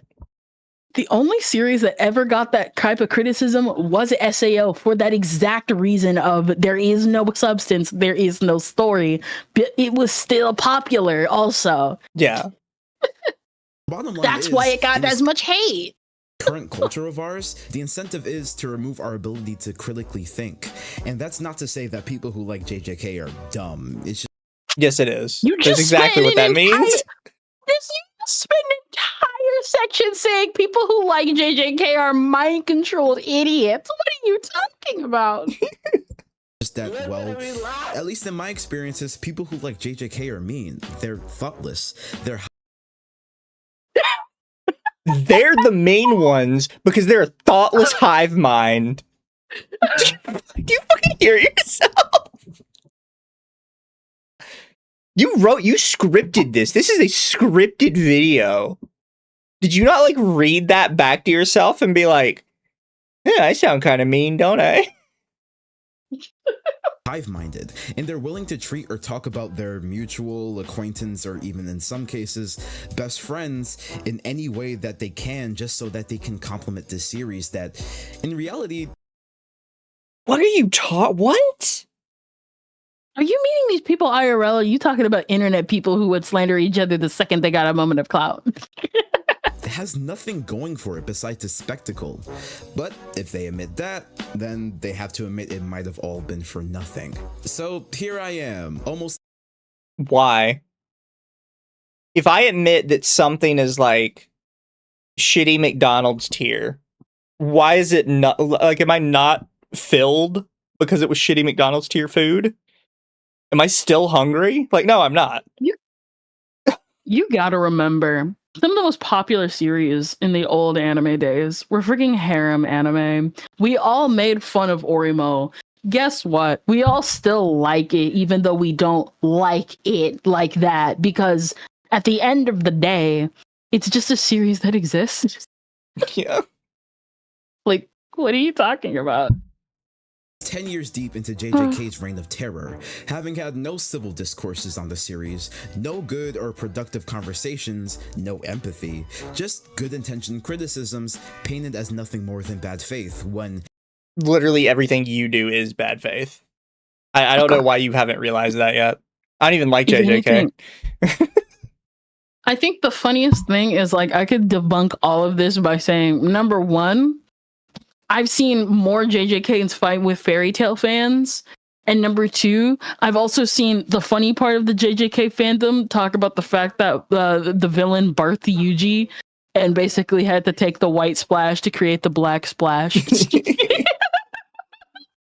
Given how the manga and its sequel ended, there was literally no reason at all for me to have faith.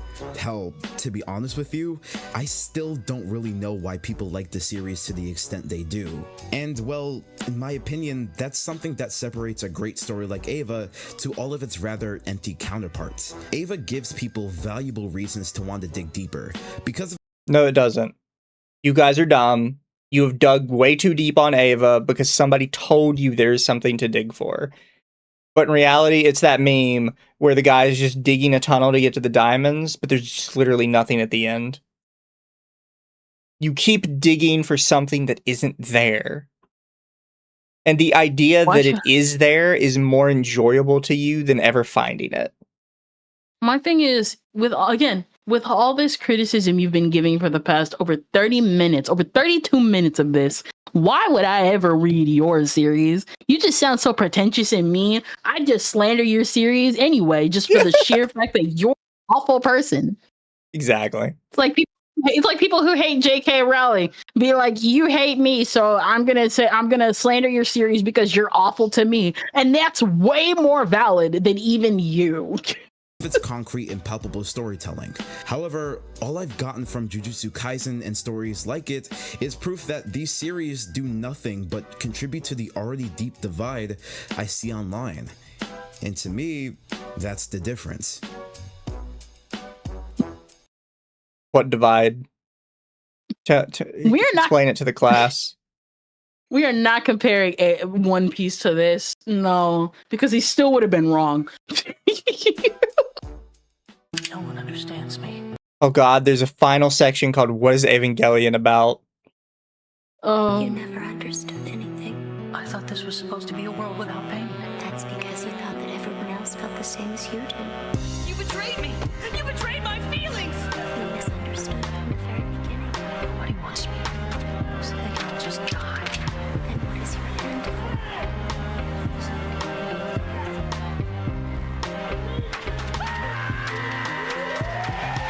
Maybe I wouldn't think this way if the characters had substance, if these stories didn't trade character for action set pieces, if these stories weren't such a pale imitation of things that didn't even work in their own context, if it gave time for the fleshed out themes to make something out of the symbolism.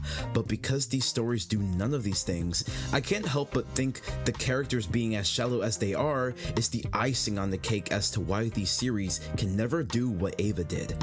And as you don't know what Eva did. Like, you genuinely do not. You still think that Eva was hated when it was released. You don't understand what's going on in these series because Eva is trying to be the culmination of mecha series from before it. And mecha series were either seinen or shonen. And basically, stuff like Chainsaw Man and all that was trying to follow stuff like that because that's what they want to be. Yeah. Eva's just something that, like, what is it? It's like trying to compare something like Hunter x Hunter to Yu Yu Hakusho. Yu Yu Hakusho was quote unquote the generic shonen. And then you can obviously say like Hunter x Hunter is a critique on something like Yu Yu Hakusho by the same creator. Like, here's an advanced version of that. But you have to also appreciate what came before it and what's currently out, even if you don't like it, because it all came from somewhere. Again, you critique it this much, you better be prepared for the exact same feedback, if not crueler, than what you're giving these series. Yeah. Such, I can't get any other insight from these stories other than the authors just love trauma porn or love assertions to fake deepness. These stories do not delve into the psyche of its characters enough. It wants to, but as I've stated before, it can never truly commit.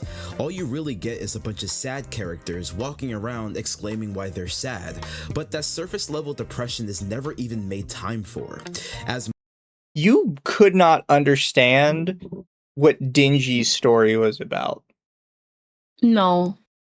Like, especially since, like, for shonen, like, you gotta remember, most shonen protagonists have a sad moment and then are expected to just get over it. So the fact that Denji lingers on it and a lot of the characters in Chainsaw Man linger on that, that's the point. You may not like it, but it's like, guess what? I'm sad because of things that are out of my control. And the usual shonen would be like, here's the power of friendship or talk no jutsu to get you out of it. No, I'm sad and depressed and my friends are not coming back. That's what I'm sad and depressed about. Yeah. Most of these stories skip the deeper character exploration needed. People clown on. No, they didn't. They did. You just didn't understand them because you're an idiot. Ava's first 14 episodes, and yeah, they're not all bangers, but surely you feel the difference, right? Episodes revolving around characters, time spent with us getting acquainted with their personalities, somewhat proper world building, although again it's never been Ava's strong suit. But why do you think the characters are as iconic as they are? Because they're based off tropes of other characters. They're literally culminations of extremely popular character archetypes at the time. Memeable as they are. You know what? Maybe that's what Ava is about. It is a show through and through about real human beings, their flaws, their desires, their dirtiest and most evil thoughts and actions, but also them at their most mundane. Surely we're not having the worst day of our lives every single day. Sometimes we need to go grocery shopping. Sometimes we're just hanging around at school and work. That's called slice of life, my brother. Like, how do you? I don't get it. Is Kinder's alive? Kinder's died, chat. Sorry about that. There you are. How much did you miss? Probably about a minute. I go back. I want you to give your thoughts. Acquainted with their personalities, somewhat proper world building, although again it's never been Ava's strong suit. But why do you think the characters are as iconic as they are, as memeable as they are? On this part, I just said because they're like amalgamations of every popular character trope at the time. They're literally built to be liked. They're built to be liked, and they're based on. Because again, you also have to remember, because again, other people called this out too. Anno likes shoujo. He likes josei. Without those manga, we would not get the female characters that we do today because they also made the building blocks on what female characters should be like. You don't interact with that media, you're not going to understand anything other than the archetypes that they are. Yeah. Asuka and Rei are basically deeper versions of those characters, and you can criticize the writing for them if you want to, but that's the problem with people that only consume shonen, because they actually have nothing of value to bring to the shoujo market, and then they'd be like, well, shoujo's for girls, and then suckle on Madoka because Madoka was different. You know what? Maybe that's what Ava is about. It is a show through and through about real human beings, their flaws, their desires, their dirtiest and most evil thoughts and actions, but also them at their most mundane.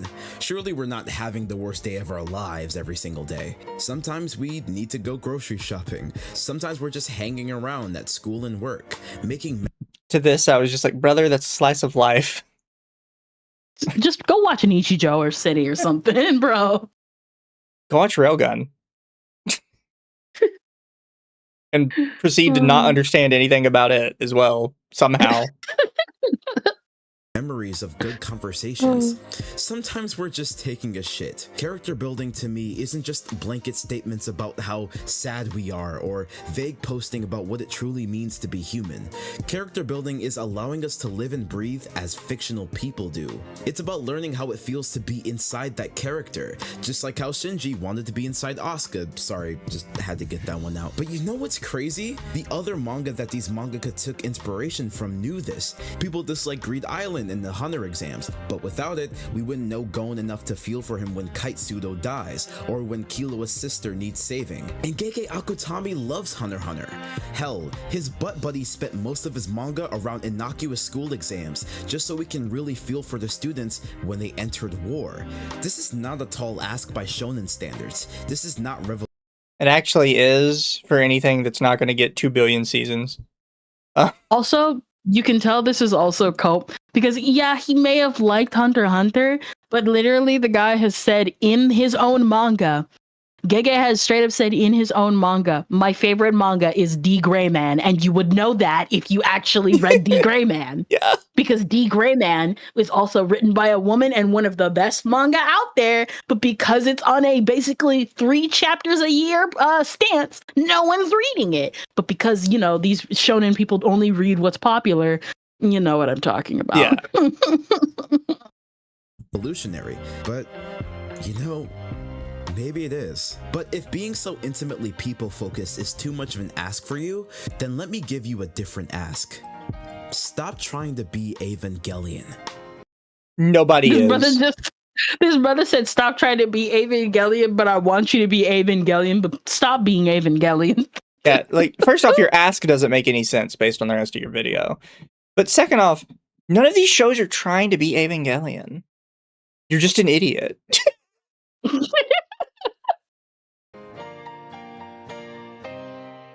That is actually how he ends it. Oh my gosh. This video was trash, bro. Like actual trash. It's terrible. It gets lost so often in it. Like, he has no idea what he's talking about half the time, and he's just like, yeah, we'll just say shit. We just throw some stuff in here. It'll be fine. Oh. So, Kinders, what did you think? The video was garbage. I mean, I knew it was bad, but I didn't think it was that bad. This is an insult. This was an insult just to writing in general. Just art in general. Bro. It is giving me a proper headache. Garbage. It's garbage. You better donate to Mizu's Tylenol fund. Good thing I have some downstairs. The Tylenol fund was fully funded by the end of the stream. Oh my gosh. Might unironically look through my cabinet and see if I have some before I try and go to bed. Like, this is a special kind of bad because this was like so anti-intellectualism. This was so anti-intellectual. I actually want to shake them and be like, what is wrong with you? Get out of art school. You just wanted to... It's like that one person that did that paper on the abuse of in shoujo manga. And then literally within their research paper, they were like, yeah, I didn't even finish all the samples I was reading. Yeah, I got somewhere through there, but that was kind of like, yeah, I gave up. Like, oh my gosh. I think this is actually worse than even hoodweaves, because hoodweaves, here's the thing. Hoodweaves just regurgitate anything they say for themselves, just between each other, and have nothing of value to say. This person pretended like they had something of value to say. It's like they watched a bunch, because what is it? This video is like someone who watched a bunch of anime YouTubers analyzed exactly how they talk so that they could sound as good as possible. And if you're not paying attention, you'd agree with them. That's what makes this a video super offensive, as I think it is. Yeah, that's fair. Oh, but chat, we'll come back on Tuesday for more pain. I'm hoping on Tuesday to make Kendra look through some of the new SCPs, the 9000 series. This video was so bad. I'm recommending someone else. What is it? Where's that one guy? I was watching him a couple of days ago. He did a video on this, like... Oh, yeah, that's right. Hold up. You say he insists upon himself?